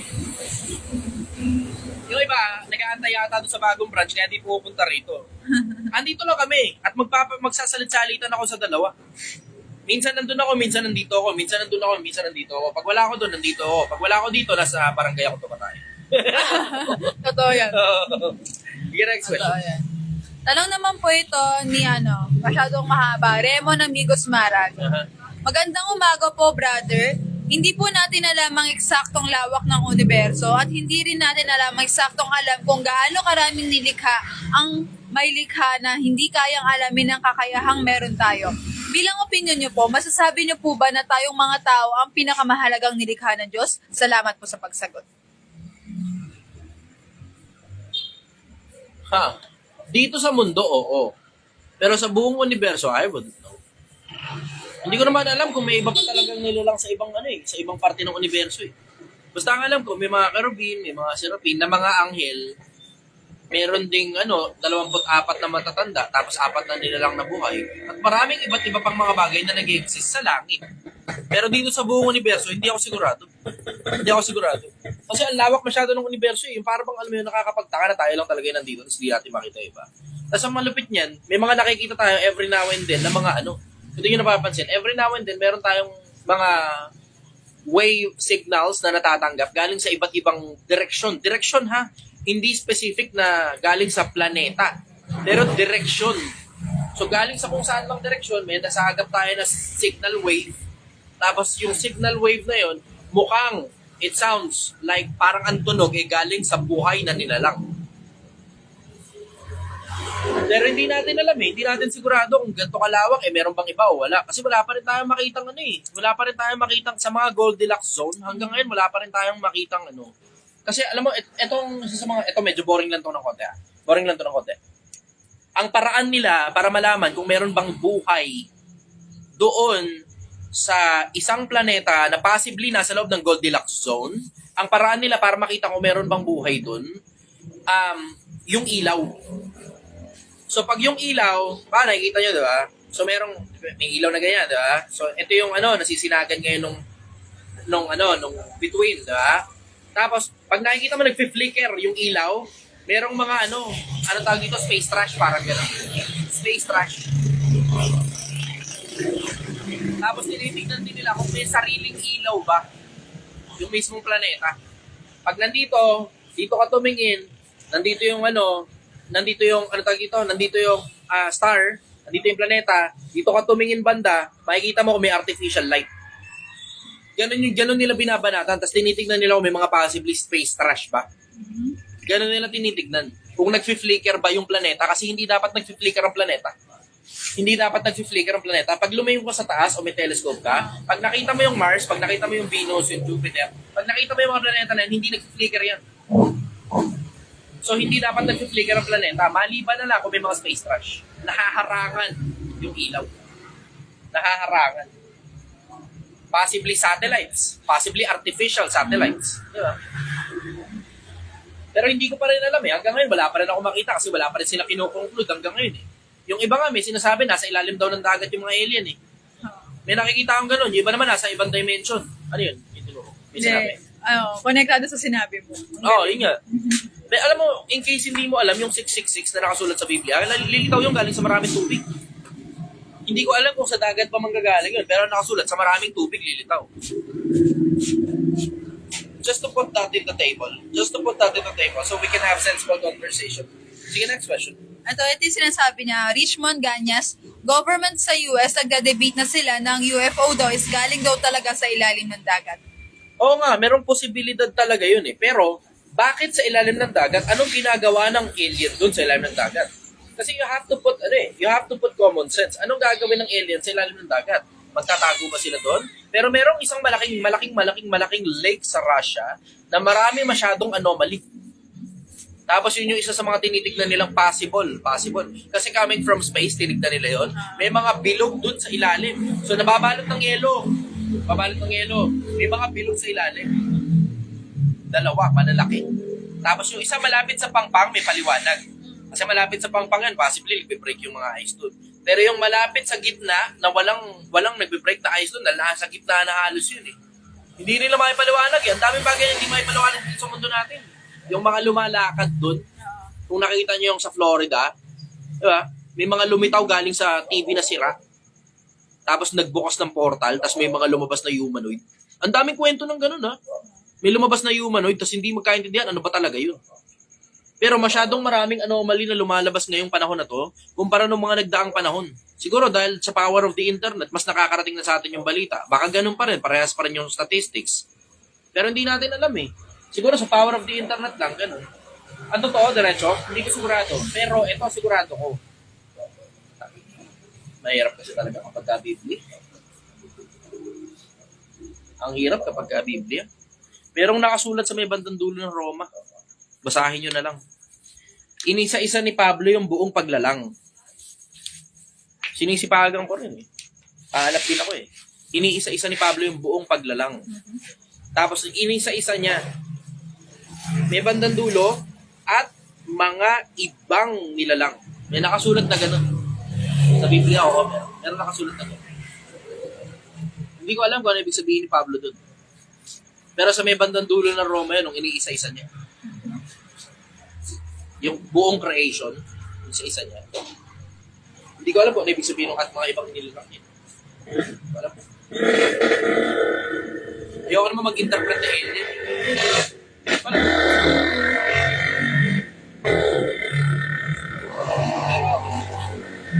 Sa mga bagay na nangyayari ngayon, alam mo, may mga rules of the universe. Ang isa sa mga rules of the universe, yung rules of three, kung alam niyo. So meron na tayong dalawang malalaking gera. Rules of three, merong isa pa. Rules of three. Check nyo na lang sa Google kung ano yung rules of three.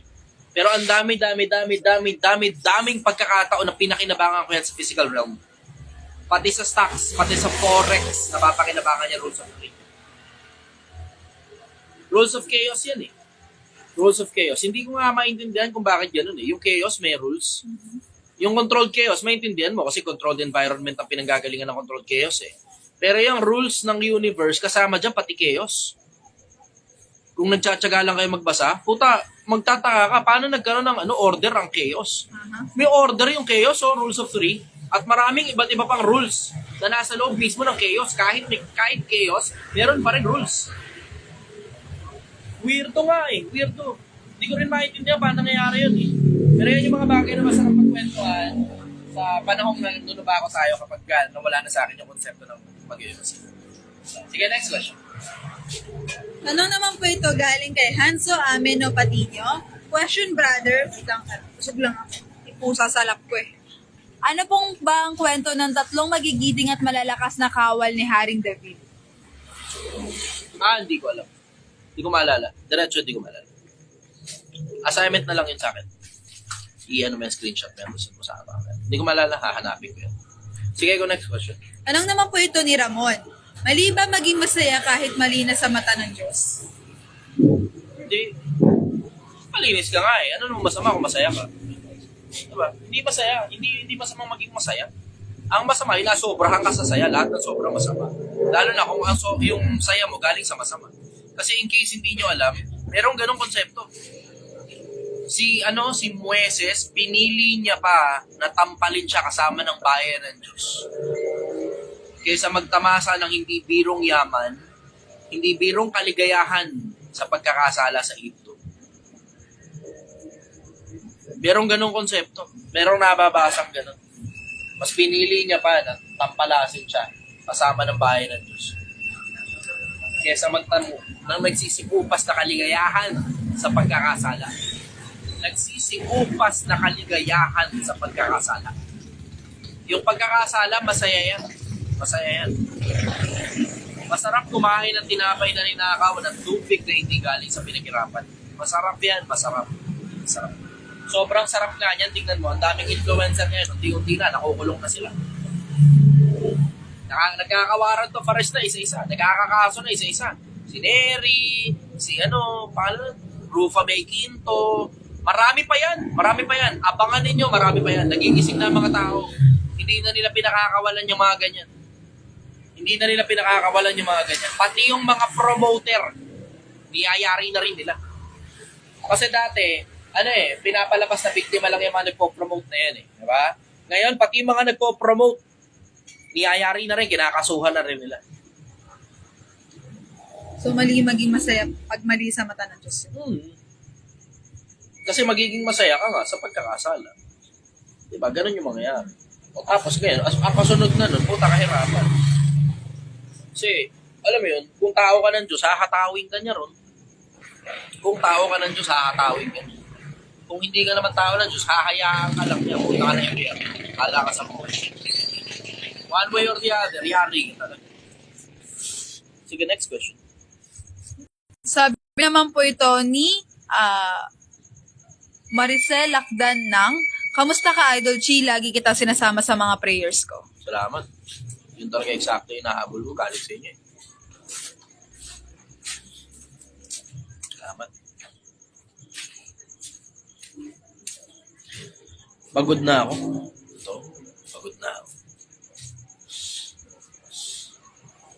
Pagod na ako sa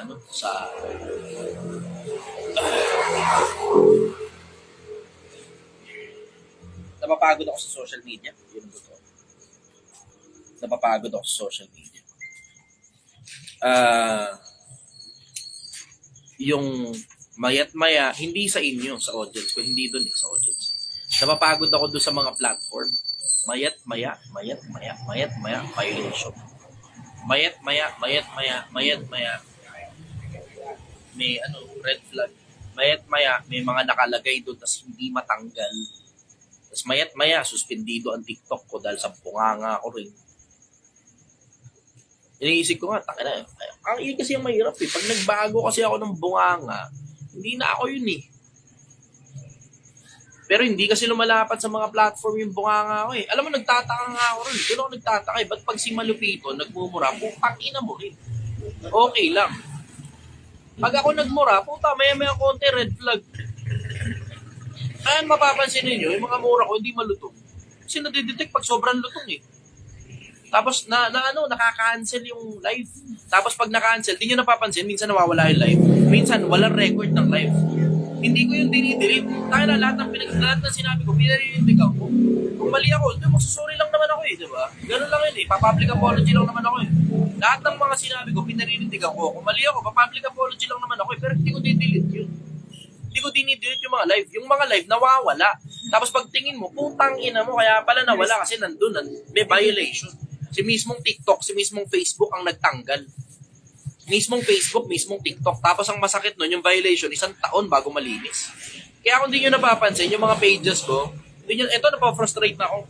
Kung di nyo napapansin yung mga pages ko, yung isa, yung pula, 600,000, natatad ng violation yun. Tangina, halos, wala nang traction. Wala nang traction. Kasi hindi na pumuputok yung mga videos doon. Gawa akong bago. Pumuputok, sabog ngayon yung mga videos. Maya-maya ang konti, nung ma-violation, doon pa yun, doon sa Tondo, nung binabanatan ko pa si Taragis, 3 violation, nagkapatong-patong sa akin doon. Tapos, susunod naman, ito naman ngayon, yung Project 1M. Yung Project 1M din, may violation din. Ngayon, nagtataka ka ngayon, bakit ganun? Parang tangina sensible naman si Chester magsalita. Pero pag tinitignan mo yung mga post, tangina halos 2,000, 3,000 lang yung viewers. Alam kong hindi naman nagsasawa sa akin ng mga tao na oo, may mga tao nagsasawa sa akin. Pero alam kong dumadami rin yung mga taong regular na nakikinig. Pero ito ang problema ko, may mga regular kang nakikinig, pero ito ang problema ko. Yung mga regular na nakikinig, may mga pagkakataon, pag nasobrang ka ng pakikinig sa akin, hindi na pinapakita sa'yo ni Facebook. Iba naman na ipapakita sa'yo yung influencer. So ngayon, ano nangyayari? Bago yung mga nakikinig sa akin. Maya't maya, bago ng bago. Nang may mga luma, yung mga luma, paano nila nagagawa na regular pa rin dumadaan sa kanila? Hindi na sa konseptong dumadaan sa kanila. Sina-check na nila yung page ko kung may update ba. As in, pumupunta sila sa page ko para mag-check ng update. Na hindi naman lahat ng tao gumagawa nun Yan sila Hanso Ameno Patino, di ba, Dabs GL, si Jesse Obongin Jr., yung mga nag-check yan ng page ko. Pero yung mga iba, dumadaan lang talaga sa kanila na as in literal, nag-aantay lang silang dumaan sa kanila. Ang problema, hindi na dumadaan sa kanila. Kasi pinadaan sa'yo isang beses, 2 beses, 3 beses, nagustuhan mo. Tapos lipas na ilang panahon, magbabago algorithm, hindi na ipapalabas yun sa akin para yung iba namang influencer na mga bulok ang maipalabas nila. Kasi yung mga bulok monetize, ako hindi. Ganon yun eh. Yung mga bulok monetize, ako hindi. Kaya hindi masyadong ipinapalabas yun sa akin. Kaya kung mapapansin ninyo, minsan pagpasok na pa lang ng video, sabog yung video. Minsan, unang oras pa lang, katulad nung meeting kagabi, unang oras pa lang, unang oras, sabog yung video. Ano ibig sabihin? 10,000 views, isang oras pa lang. Yung mga ganon, base sa experience ko, nung dun sa pula, nung ang pera pa, ipapunta dun sa dating media team ko, monetize kasi yung page na yon. Yung unang 10, pag alimbawa, unang isang oras mo, umabot ng 10,000 o 20,000 o 30,000, yung unang isang oras, umaabot ng milyon ng views niyan. Pabilangin mo lang ng oras pa, umaabot ng milyon ng views niyan. Pero ito pansin ko, pag hindi monetize yung page, yun ang pansin ko. Pag hindi monetize yung page, oo, sasabog yan unang oras, tapos papapagalin na ni Facebook. Yung pangalawang oras, swerte ka na maka 2,000 views, kahit nag 10,000 views pa yung unang oras mo. Pero pag monetize ka, yun napansin ko rin eh. Pag monetize ka, unang oras mo 10,000 views, yung pangalawang oras mo 40,000, 50,000 views na. Pangatlong oras, 100,000 views. Subok ko yan. Nakita ko yung panahon na monetize yung page pero hindi sa akin napunta ang pera. Napunta ron sa dating media. Sa kanila napunta yung pera. Hanggang sa na-demonetize. Nagkaroon ng tatad ng violation yun eh. Natatad ng violation. Nung matatad ngayon ng violation, na-demonetize yung page. Nung ma-demonetize, wala na ngayon. Unang oras, swerte maka 3,000, 4,000 views. Which is ang normal noon, pag in-upload yung reels mukha ko, ang normal noon, 30,000, 50,000, isang oras pa lang. Yun ang normal. Pero dahil hindi na nga monetize yung page, pero mo, mapapansin mo eh, hindi naman dahil hindi na ako gusto ng tao eh. Hindi ganun eh. Oo, sige may mga tao nagsasawa sa akin. Pero tignan mo, pag pinagpahinga mo yung isang page katulad ng Blue, yung Blue na wala na traction dyan eh. Ito, itong The Chichester Official, yung isa kasi, itong isa Project 1M, yun yung malabo yung audio eh, diba? Pero yung The Chichester Official, kung mapapansin ninyo, nung mga nakaraan, pag nagla-live ako dyan, halos wala nang traction yan. Swerte na maka 6,000 views dyan. As in, yung 6,000, 7,000, 10,000 views, buong 24 hours na yun. Pero pinagpahinga, sa Project 1M na ako ngayon nagla-live.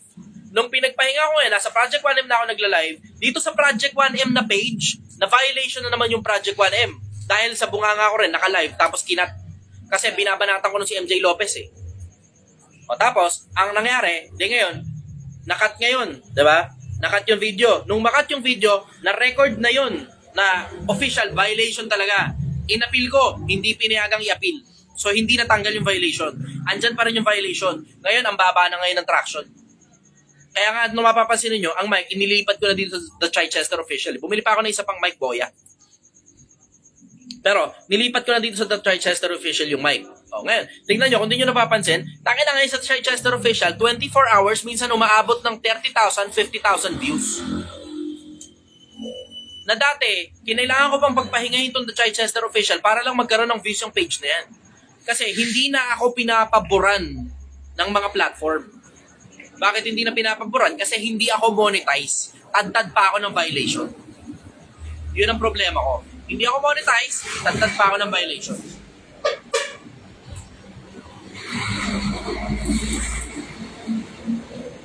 So gusto niyo ng diretso? Nafo-frustrate na ako sa mga platforms. Napapagod ang isip ko, napapagod ang puso ko. Minsan nga may mga pagkakataon, niliisip ko, pahinga muna ako kahit mga 2-3 araw. Tigil muna ako ng pagla-live. Kasi susuya na ako eh. Suya na ako.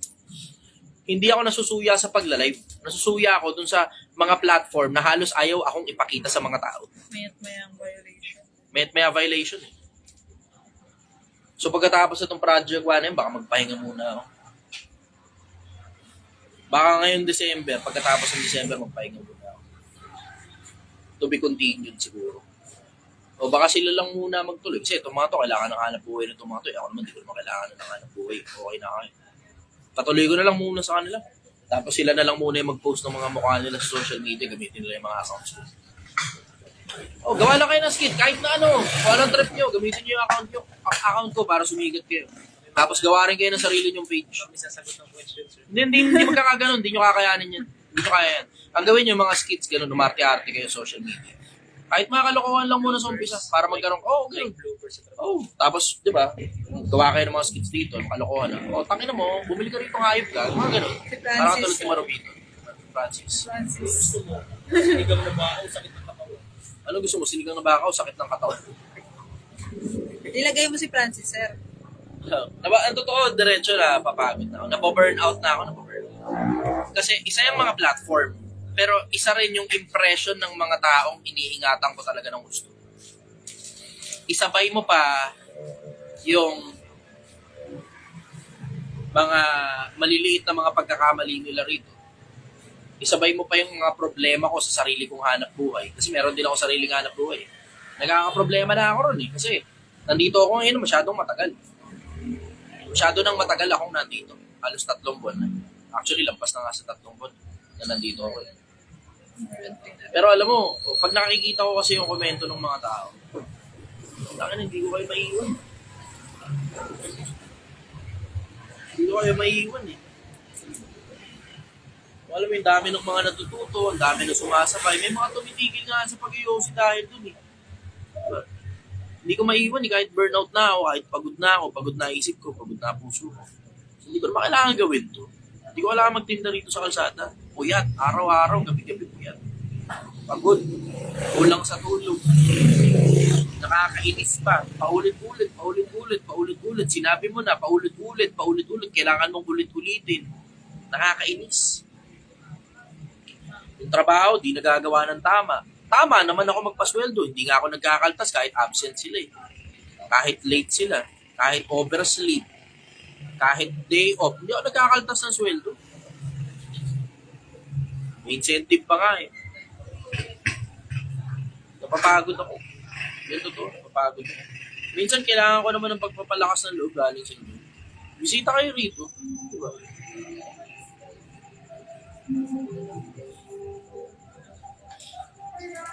Kasi, alam mo, ang dahilan lang naman kung bakit ko pinagtsatsagaan ko. Kasi ang daming natututo eh. Tapos ang nagpapalakas sa loob ko, yung mga komento ng mga pumupunta. Kahit di kayo kumain ng sinigang, ayos lang. Kahit di kayo kumain ng sinigang, ayos lang. Yung marinig ko lang yung mga kwento nyo personal. Kasi yung feeling ko parang, alam mo yun, nakikita ko yung mga comments din yun. Pero nakikita ko rin at the same time yung ano eh. Parang ang pakiramdam ko kasi parang simulation. Parang AI. Na kailangan ko makita yung mga tao. Yan yung pakiramdam ko eh. Kailangan ko makita yung mga tao. Ang problema, hindi ko makita kasi nahaharangan kami ng screen. Nahaharangan kami ng screen. Kasi ako nandito sa kabila, sila nasa kabilang parte. Hindi ko alam kung nasaan kayo. Ganun yung pakiramdam. Na hindi man lang ako makakuha ng konteksto. Merong comment, oo. Bago yung buhay, ganun. Yung ano, di ba? Yung mga tumigil sa yosi, tumigil sa bisyo, hindi na nagsusugal, pati nung magulang na, pati nung anak na. Diba? Nakikita ko yun. Pero gusto mo makita yung totoong taong magsasabi sa akin nun sa mukha ko. Kasi alam mo yung as much as gusto kong sabihin sa mukha ko kung may diferensya ako. Yung pakiramdam na gusto ko rin sabihin sa mukha ko kung umuusad ba, umaayos ba. Ganun yung pakiramdam ko eh. Na, di ba, yung tapang ko na, hindi, sige, kakina ka, basher ka, ayun ka, sabihin mo sa mukha ko yan. Diba? Yung ganong klase ng tapang. Pero ganun ko rin kasi nararamdaman yung gusto ko talagang marinig yung sasabihin yung personal. Yung pa na pumunta rito para makapagpuntuhan, enjoy ako sa ganun. Pakaramdam na importante pala ako sa mga tao. So, para pupuntahan ako guys sa malayong lugar. At hindi ko naman sinasabing galing pa sa malayong lugar. Kahit yung mga nandito lang, kapit-kapit bahay lang. Bisita kayo rito, kahit hindi kayo kakain, okay lang. Kwentuhan lang tayo, ganun. So, wala makakita ng bagong buka. Nag-i-enjoy ako sa ganun. O yun, ano pa masasabi niyo?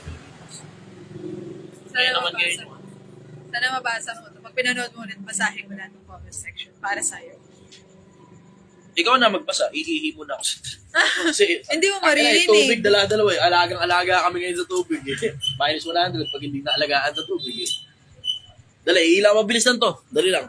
Saan daw pesto mo, Banjo? Ay, Banjo. Saan daw pesto mo, sir? Sir, may mic mo. Maririnig. Saan ka daw muna, sir? Babang parang... Parang kayo, ako na rin dyan. Ulitin ko. Babang parang... Parang kayo. Masabi mo mga COVID. Ayan.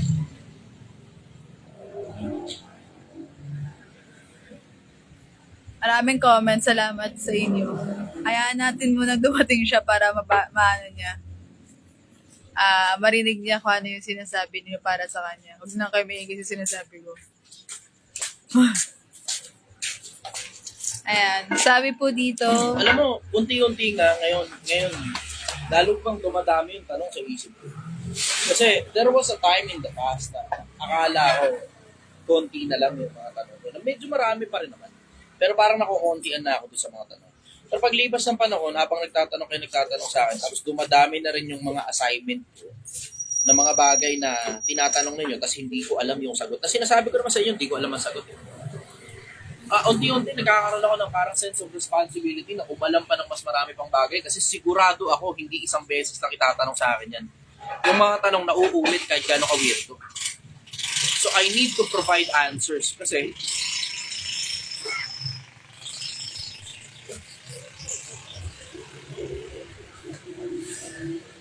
ano yan parte ng pagsamba yun eh.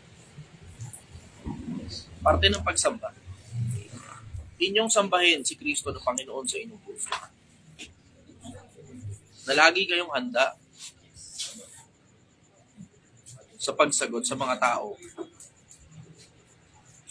na humihingi sa inyo ng katuwiran tungkol sa pananampalatayang nasa inyo. Ngunit sa kaamuhan at takot.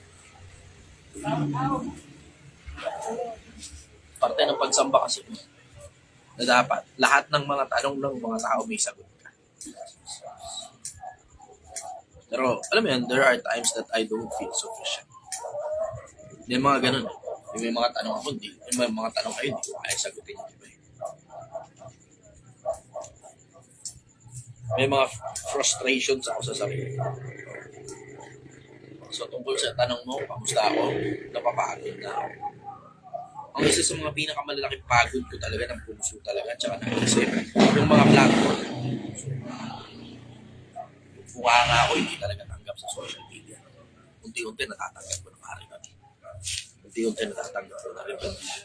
Lapat yung mukha nga ako sa social media. Kasi lagi na lang eh. Alam mo, kumbaga, sometimes, pag isang beses, dalawang beses lang, na, flag ka for violation. Ayun, dumadaan lang sa iyo yung pass. Wala kang pakialam din. Pero tangina lahat ng violation para parehas. Exploiting violence. Tapos, profanity. At marami pang iba pang mga violation. Yung it sometimes gets to my head. At hindi lang naman ako nag-iisa dyan. Marami na rin influencer na nagreklamo sa ganyan. Kasi meron niya akong isang influencer na nakita, good morning sa inyong lahat. Tapos na-flag na violation. Tapos, nung na-flag na violation, in-appeal niya. Tangina, din-disapprove yung appeal. good morning. Good morning sa inyong lahat. Tapos wala na yun, mananatili na yun dyan for 12 months. Ganon yun. In case hindi nyo alam, mananatili yung isang pirasong violation na in-appeal mo, tapos hindi inaprobahan yung appeal, mananatili yan for 12 months. 12 months ngayon ang cleansing period niya. Isipin mo yun sa akin. Minsan ipopost ko sa inyo kung gaano karami violation para lang maintindihan nyo. Tangina, kulang isang scroll sa dami ng violation mo. Kulang isang scroll. Ang dami, sobra. Kaya nga halos ayaw nang ipakita yung video ko eh. Mga live ko, akala nyo konti nanonood. Hindi, maraming tao gustong makapanood. Kaya nga, hindi ko na nga lang sa inyo, hiningi ko sa inyo, i-share din. Yun lang, share nyo. Alam nyo naman, wala naman akong kinikita dyan sa Facebook. Alam nyo yung dalawang pages kung saan ako nagla-live, yung The Chichester Official at saka Project 1M, alam ninyo parehas na yung dalawa na yan, hindi monetize yan. Hindi monetize yan. Wala akong monetization galing sa mga ads. Ang meron lang dyan, ito, yung Project 1M Stars. Pero yung sa Chichester Official, saka na kahit stars nga, canceled eh. Kahit stars, canceled. Pero okay lang. Tuloy-tuloy yung laban. Tuloy-tuloy yung laban. Pero napapagod na ako. Kaya nga sabi ko, ay hindi, ganito na lang. Ako naman na makikisuyo sa inyo Pilipinas. Kung meron kayong kilala na nag-aayos ng social media, para ma-cleanse lahat ng violation, kahit yun lang. Yun lang pwede nyo gawin para sa akin. Kung may kilala kayo. Kasi merong may mga ganyan. Ang problema, sinisingil ako 200,000 isang page. Hindi naman ako para maglabas ng perang 200,000. Imagine mo yung putang na maglalabas ako ng perang 200,000. Hindi ko pinagkakakitaan yung Facebook ko eh. Papaklens ko, galing sa sarili kong bulsa, tapos 200,000. Tapos gastos na naman ako. Tapos hindi ko pinagkakakitaan tong bulsa. In case hindi nyo alam, hindi ko pinagkakakitaan ng social media.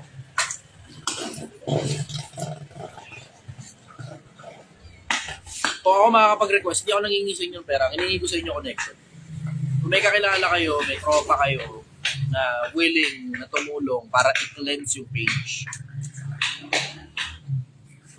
Para back to zero, lilinisin yung page. Sa mga influencers na malalaki, meron silang connection. Yung mga malalaki, kaya tignan nyo, hindi nyo napapansin, hindi na-flag yung violation nila. Kasi kung sino man yung management nila, may connection, tapos kumikita kasi sila lahat galing dyan. Eh ako, wala naman kasi akong kinikita sa social media. Kasi hindi ko pinagkakapirahan ng social media. Ang problema ko lang, yung konsepto kasi na pag hindi mo minonetize yung page, matatatad ka ng violation, tapos hindi ipapakita ni Meta yung mga videos mo sa mga tao. Halos hindi ipapakita. Pag monetize ka, malinis yung page mo, wala ka sakit ng ulo, yung mga video sumasabog, kumakalat. Yung mga viral talaga. Pero pag hindi ka monetize, gasino lang, kahit viral pa yung video mo, oo, sige, papag-viralin pa rin yung social media. Pero yung 500,000 views, 10 million dapat yun kung 10 million views dapat yun kung monetize ka. Yun yung napansin ko. Sa isipin mo, parehas lang naman yung bunganga ko mula noon hanggang ngayon. Puta, dati umaabot ng 20 million views isang video. Ngayon, puta, maswerte na umaabot ng kalahating million isang video. Sobrang tindi pa ng video na yun. Yun yung mga pambalagbugang alam mong lalampas ng 10 million views. Ay, naramdaman niya ka ni mo na stress ako. Nakakatawa rin. Gumising nga, bumaba. Para punta. Bumaba ulit. Naramdaman niya na wala yung stress ko kasi nakita sa kanya. Hindi yata kinaya yung stress ko umalis. Galit. Sorry na. Stress ako eh. Isa pa sa mga nakaka-fuck up sa isip ko ngayon, yung hindi kasi ako makapag-yosi. Ganito pagka pagod na yung isip ko, pagod na yung puso ko. Yosi na yan. Ngayon, kahit tuba ako, hindi pa rin. Hindi muna, tinanggal ko muna kahit isang buwan lang. Lahat ng usok, tinanggal ko muna. Just to make sure lang na hindi nababalik yung addiction ko sa yosi. Kasi ang hirap. Sayang sinimulan ko 25 days. 25 days. Puta 25 days na akong nagtsatsagang hindi mag-yosi. Anyway, sige. Questions muna tayo. 2 hours na. Ay, hindi. Nagkwento lang ako tungkol sa buhay ko eh. Kahit mag 2 hours muna tayo ngayon. Kasi hindi naman nasagot yung ibang mga tanong. Kasi nga, kwento nga ako tungkol sa sarili ko. Hindi naman dapat magkagal. Hindi naman tungkol sa sarili ko. Tungkol sa mga kapwa-tao. Tinutulungan natin masagot yung mga tanong ko. Problema, wala na mga tanong, mga comment na lang nilabaw sa'yo. Laban lang. Sabi ni Maricel Lakdan ng laban lang Pilipinas. Madami kaming gumagaling at tumatalino. Yan ang epekto. Sorry. Sa amin na sa panonood namin sa live mga idol, madaming buhay ang nahipo mo, mahal ka namin. Salamat. Ayan, laban lang. Ayos, happy ako. Tapos sabi ni Joel Moncada Estrera, huwag ka mag-alala brother, kung kinupal ka na Sokmed, gagawa ko ng libro na naglalaman ng mga aral mo. Free for all yan. Kahit angkinin nyo na. Basta makikalat lang sa mga tao. Sa inyo na lahat yan. Regalo ko sa mundo. Sabi ni Shena, bihira lang mga katulad niyo po, more power po. Ayan, madami kaming natututunan sa'yo. Sabi ni, di ko maintindihan, Noodles ang pangalan, huwag kang mapagod, idol. Share na lang, idol, makakapal kasi mukha ng mga mukhang pera. Kilala ka na ng idol ng Pilipinas, darating din yung time, huwag kang susuko. Kenji Gallardo, wala yan sa dami or konti ng nanonood. Sa quality ng mga nanonood dahil alam namin na dahil aminin natin na pa sa panahon ngayon, konti lang ang gusto magbago. Pero yung konti na yun, sila ang madalas seryoso sa pagbabago na naghahanap lang ng mitya para magsimula. Kailangan na inspirasyon. Isa lang po ang magbabago, napakahalaga na. Ikaw lang influencer sa lahat ng vlogger, influencer, content creator ang gumawa niyan ngayon. Sabi ni Donnie Adube, isa na ako sa nagmamahal sa'yo, brother. I hate to be emotional sa maraming tao. Pero wala, ikaw sa lumalabas yung buwan. Yung pingilan. Sabi ni Fernando E. Lazarte, brother, wag mo kaming iwan. Utang ina. Parang mamatay na. Kayo Okay lang. lang, lumalala. Basta't ipagdadasal kita araw-araw kasi marami kaming aral na napupulot. Tayo sa mga tanong ninyo. Lumalala na. Wala naman masyadong mga tanong ito. Mina, Tanong mo tayo. patanong daw kayo. Mina Botones, lagi kitang binabanggit sa tao mga nakakausap ko. Salamat. Po. Yan, si Noodles ang pangalan, lagi kang kasama sa mga dasal namin. Si Hanzo Ameno Patinio, salamat sa'yo brother, mas ginagalingan ko na sa buhay kahit wala akong diploma. Yun talaga ipapangiti talaga sa akin. Joel Moncada Estrera, ililigtas natin ang kabataan, brother. Yeah, go. Next question. Questions tayo. Sige, doon tayo sa mga tanong ninyo.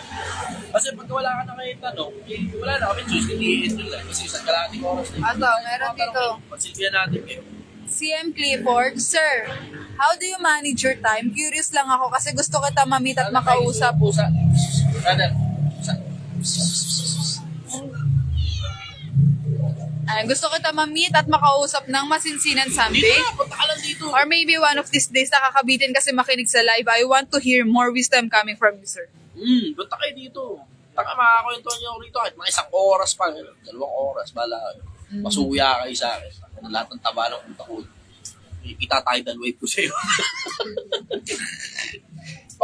Pagka kasi alam mo, ito lang hindi nyo alam Pilipinas. Pagka nandiyan kayo sa social media, tigil ako magsalita. Tigil. Kasi obviously, hindi ka pwede magpangalan. Hindi ka rin pwede maglabas na sobrang daming information. Pero pag nandito kayo, no holds barred, sasabihin ko talaga sa inyo lahat. Kahit pangalan pa ng mga tao. Kaya lang, medyo depende sa taong nagtatanong. Kasi may mga iba rito, pumupunta rito para makipagdebate. So, nag-enjoy naman ako. Sorry, safe ako. Nag-enjoy naman ako makipagdebate. So, kung pupunta kayo rito para makipagdebate, sige, let's go. Let's go. Maligaya ako sa ganun. Happy ako sa ganun. Mas long as hindi kayo nandito para makipag-away. Kasi hindi ako interesado makipag-away sa inyo. Okay, go. Questions? Tanong po ito galing, ito yung Noodles sa pangalan. Anong mapapayo mo sa asawa kong sugarol? Nakikinig siya ngayon. Tigilan mo na yan, Brad. Maniwala ka sa akin. One way or the other, titigil ka rin dyan. One way or the other, titigil ka rin dyan. Either titigil ka on your own terms, o titigil ka kasi wala ka na talagang choice. Ganon yun. Either titigil ka on your own terms, na tumigil ka, na maliit pa yung damage, maliit pa yung sunog. Versus yung nagtatanong sa'yo ngayon, mawawala yan pag hindi ka tumigil. Yung nagmamalasakit sa'yo ngayon, mawawala yan pag hindi ka tumigil. Pag naubos mo na lahat, pag naipit ka. Kasi one way or the other, tatanda ka, bro. One way or the other, kung may pinagkakakitaan ka man, kahit malaki pa kinikita mo, mauubos mo yan. One way or the other, maiipit ka pagka nasobra ka sa sugal. Alam mo namang hindi gumagana sa'yo sugal eh. Di ba? Kasi kung gumagana yan, sana noong ka pa mayaman dyan sa sugal-sugal na yan. Alam mong hindi gumagana. Ano ibig sabihin? Nakakakuha ka nga ng pera. Totoo. Spike ng dopamine. Okay tayo dyan. Pero, alam mo rin at the same time, na mas malaki pa yung naubos mo dyan kaysa sa kinita mo. Alam mo yun. Ayaw mo lang kami. Kaya nga tinatanong na kayo ng kasama ko eh. So, pipili ka lang. One way or the other, titigil ka. Babae daw asawa niya, lalaki po ako. Okay. One way or the other, titigil ka rin. Yun din naman yung sasabihin ko. One way or the other, titigil ka rin. Whether it be lalaki ka pa o babae ka. Ano lang sa dalawa yan? Either maiipit ka sa sitwasyon o titigil ka ngayon pa lang hanggat hindi pa masyadong malaki sunog. Yun, ang sagot ko nun. Next question. Sabi- Isa pa, hindi mo rin gustong mamatay sa casino. Mga nakita na ako namatay sa casino, yung tayo sa puso. Kakasino rin ako. Oo, tinatanong ko. Oo, nagkakasino rin ako. Noon, bago pa ako pumasok dito sa social media. Pagpasok ko sa social media, wala na akong oras. Wala na. Dati, wala lang ako magawa sa buhay ko. Ngayon, dahil may social media na ako, may nagagawa na ako sa buhay ko. May nagagawa na ako patinuan para sa sarili ko. Dati, yun lang talaga ginagawa ko. Wala akong iba mapagkaamalan. Pumunta rin sa casino. 10,000. Tapos babalik na agad. Either 100,000, nakubos na yung 10,000. Ano na sa dalawa. Ganun ako dati. Bago ako lumitaw sa social media. Okay, go. Next question. Nag-cramps ako. Joel Moncada Estrera, brother, kailan namin mapapanood ang bagong meeting? Bitin kami sa lumang meeting eh. Ha ha ha ha. Mahaba yun, isang oras yun. As much as isang oras yun, na nangyari. I-upload ko kaya sa YouTube. I-upload ko kaya sa YouTube. Isang oras yung meeting na yun. Nakatakot-takot na tawanan pa nga yun. Sabi ba doon, gitna-gitna dito. Katakot-takot na pukpukan din. Mamaya, shoot ulit kami ng bagong meeting. Kasi pag meeting naman, tuwing madaling araw naman, may meeting kami. Hindi nga lang sinushoot yung iba. Pero hindi ko naman alam na gusto nyo palang marinig yun eh. Kung ngayon, alam ko na gusto nyo marinig. Kung sige, ilalabas ko yung susunod. Nagulat ako, viral, unang oras pa lang. 10,000 views. Yung kaya sabi ko, yung trouble ko, hindi ko napapansin. Unang oras, viral, 10,000 views. Tapos, lilipas kayo ng mga oras, pangalawang oras, magugulat ka, 1,000 views lang, 2,000 lang. Kasi nga, hindi nga kasi monetize yung page. Pero kung monetize yung page, ang ano niyan, exponential. Ang banat dyan, exponential. Mangyayari dyan, 10,000 views yung unang oras, 50,000 views yung susunod na oras, tapos 100 o 200 extra thousand views yung pangatlong oras. Ganun mangyayari hanggang umabot ng milyon, wala pang 6-7 oras. Ganun yun kapag ka-monetize. Kaya na kasi nga, dahil nga kasi ng violation.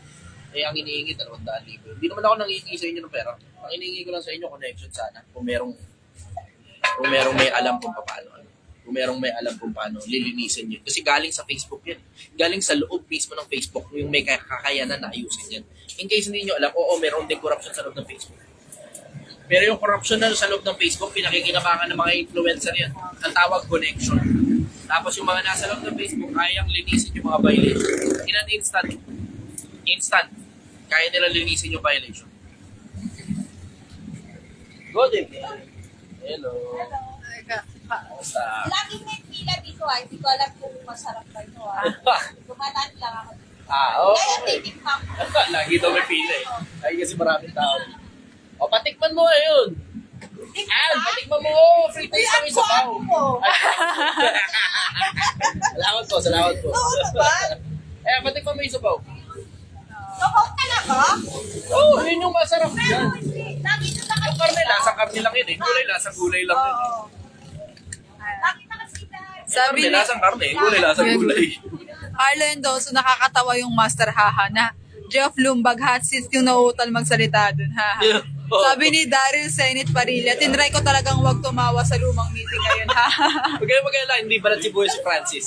PWD siya, pero hindi siya balat sibuyas. Pero, Katawanan din yun. i-request ko sa'yo. Kung kaibigan ka, kailangan. Konting ngayon mo lang panahon na kailangan. Tapos buong pagkatao at buong, ngayon mo lang. Diba? Ano? Hindi, kasi mo pagkakatiwalaan lahat ng tao. Walang taong lahat na lang pagkakatiwala mo sa isang pirasong tao. Walang ganun, there's no such thing. Hindi, kasi naman. Oo nga, doon tayo. Pero alam mo, be careful of your friends kasi betrayal never comes from enemies. Hanggang ngayon. Kasi Sakit. pinili na Pag nasobrahan ka talaga magtiwala sa maling tao, mali ka ng investment. Emotional yan eh. Emotional investment yung tawagin. Ayan. Matay ka yan. So, kaya dito ako para kawawa naman. Kawawa naman tuloy ang umiyak. kahit yung asawa ko. Oh. Nilat ko mo yung asawa mo. Asawa ko magpag-ibig. Wow. Nagkasundo kayo.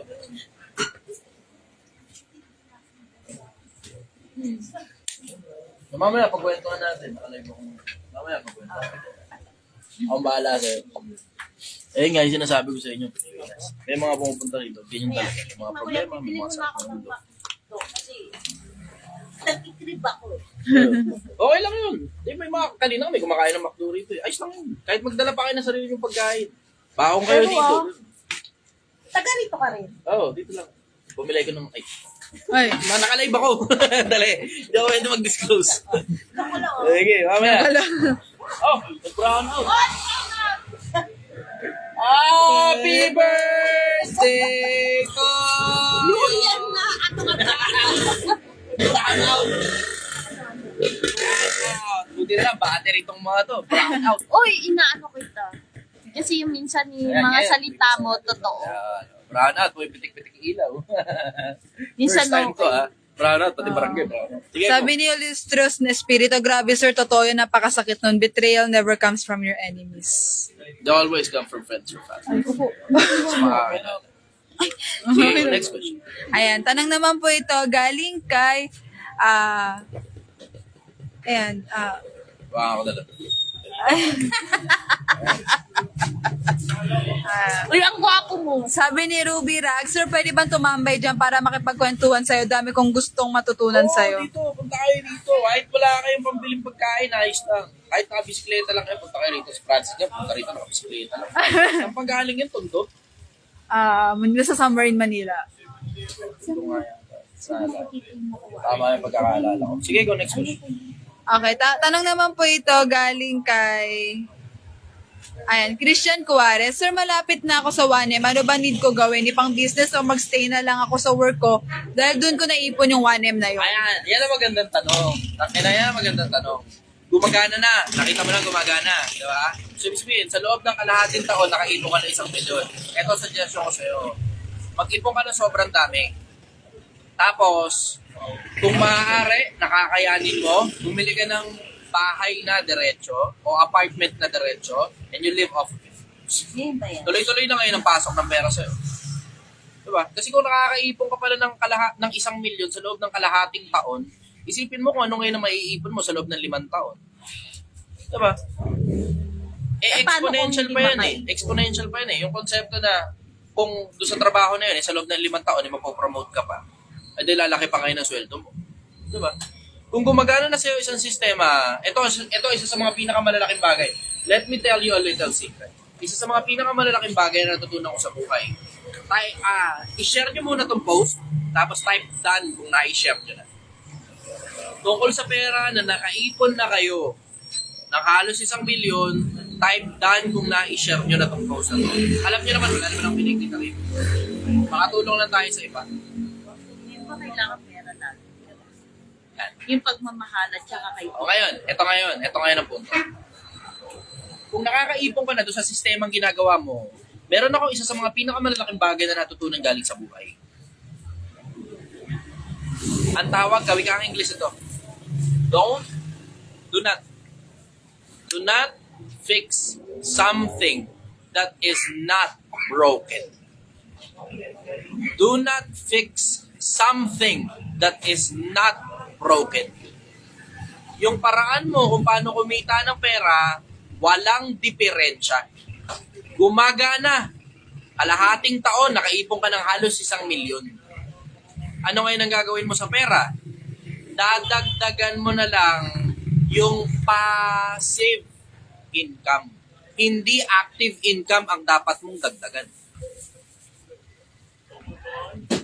Paano passive income? Yung mag-i-invest ka ng malaki na ikaw rin mismo yung kikilos para magkaroon ka ng ganong investment. Hindi mo papahawak sa iba pera mo. Bakit? Pag pinahawak mo pera mo sa iba, consider it gone. Consider mo na wala na yung pera kapag ipinahawak mo yan sa iba. So I strongly suggest kung ganun rin lang naman kabilis, you invest in properties. Magparenta ka, magpaupa ka. Something na hindi masisira, hindi mapapanis, at mananatiling nandyan lang at pwede mong ibenta na tumataas ang value paglipas ng panahon. Kahit anong klase ng paupahan, whether it be jeepney, alam mo kasi tapang investment ng jeepney, o O bumili ka na parang fleet ng mga motorcycle, isalya mo sa Grab, gano'n, no? Angkas. Pero simula ka muna sa isa, dalawa, maliit lang muna. O siguro, bahay na pinapaupahan, o sasakyan na bridal car na mga pinapaupahan, o resort na pinapaupahan, yun ang pinakamaganda ron. Yun ang pinakamaganda. Bakit? Kasi hindi masisira, hindi mawawala, laging nandyan, lagi rin tumataas ang market value. Ganon yung konsepto. Pero magdadagdag ka ngayon ng isa pang active income coming from isang active income na gumagana naman na, puta, baka mahati attention mo. Ang worst niyan, hindi mo gugustuhin. Nagbukas ka ng putang inang business na, oo, gusto mo rin yung business na yun.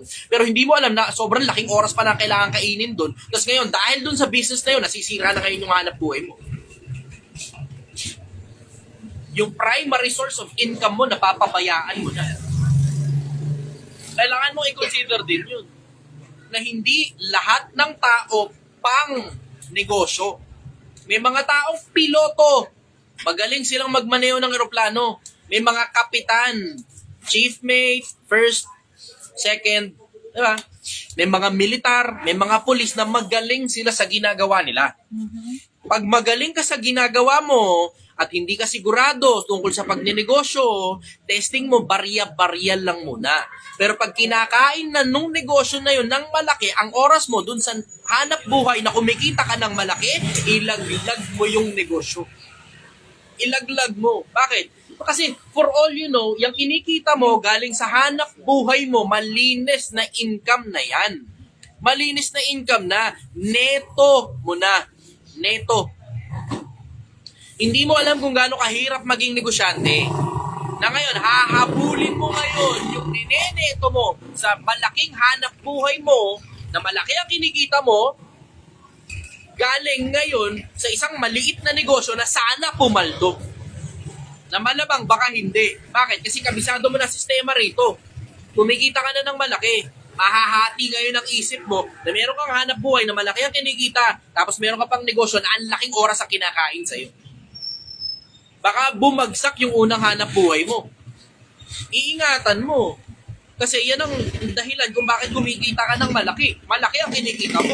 Imagine, sa halos 6 na buwan na nandito ako sa social media, doon sa piso project pa lang sa Tondo, hanggang ngayon, nakaipon ka halos 1 milyon. Ano ibig sabihin? Gumagana na yung sistema mo. Huwag mo nang pakialaman.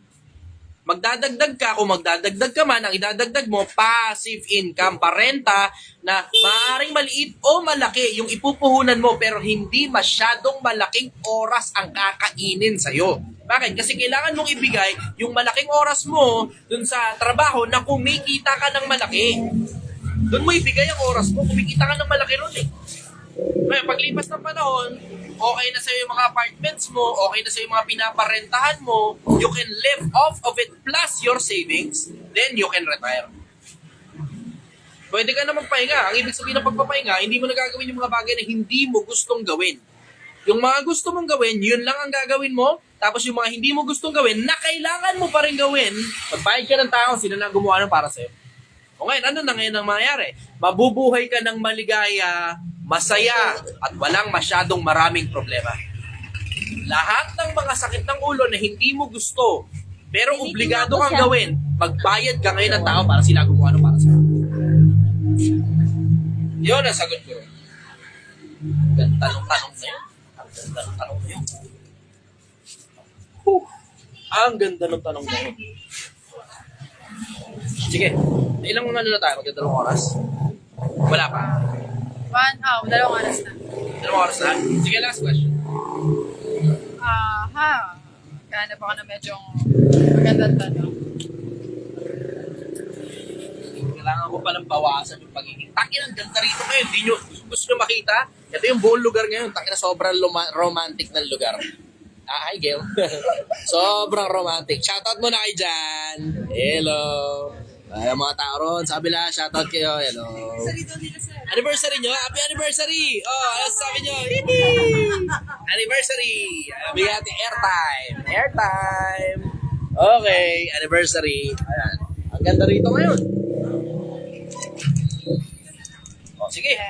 Last question. Let's go. Lahat kasi ito, puro mga ano eh. Lahat ng ilaw namin dito, puro the battery, rechargeable.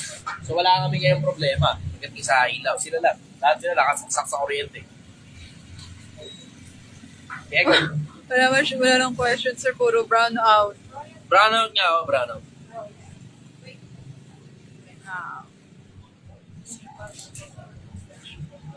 Okay. Wala na daw questions. O sige. Parting words, Pilipinas, Pilipinas. Hindi lang ng buhay natin. We don't get to live for very long. Maraming scammer, maraming sinaulong tao sa paligid. Maraming taong interesado lang kunin yung pera. Wala naman talagang malasakit sa'yo. Na hindi yung best interest mo yung nakapront. Baka madaya ka, baka madugas ka. Kasi napakarami nila at napakatatamis ng mga pananalita nila. Payayang panin. Ingatan mo ang sarili mo. Hindi lahat ng araw malakas tayo. Hindi lahat ng araw malinaw ang isip natin. Meron kang maliit na swerte, Pilipinas. May kalayaan ka. 30, 19, 18. Ang Deuteronomio.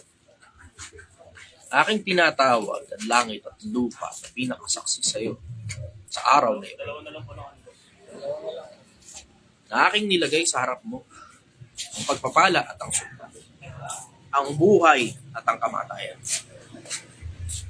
Ngunit piliin mo ang mabubuhay upang ikaw ay mabuhay. Ikaw at ang iyong piliin. Magandang umaga sa Pilipinas.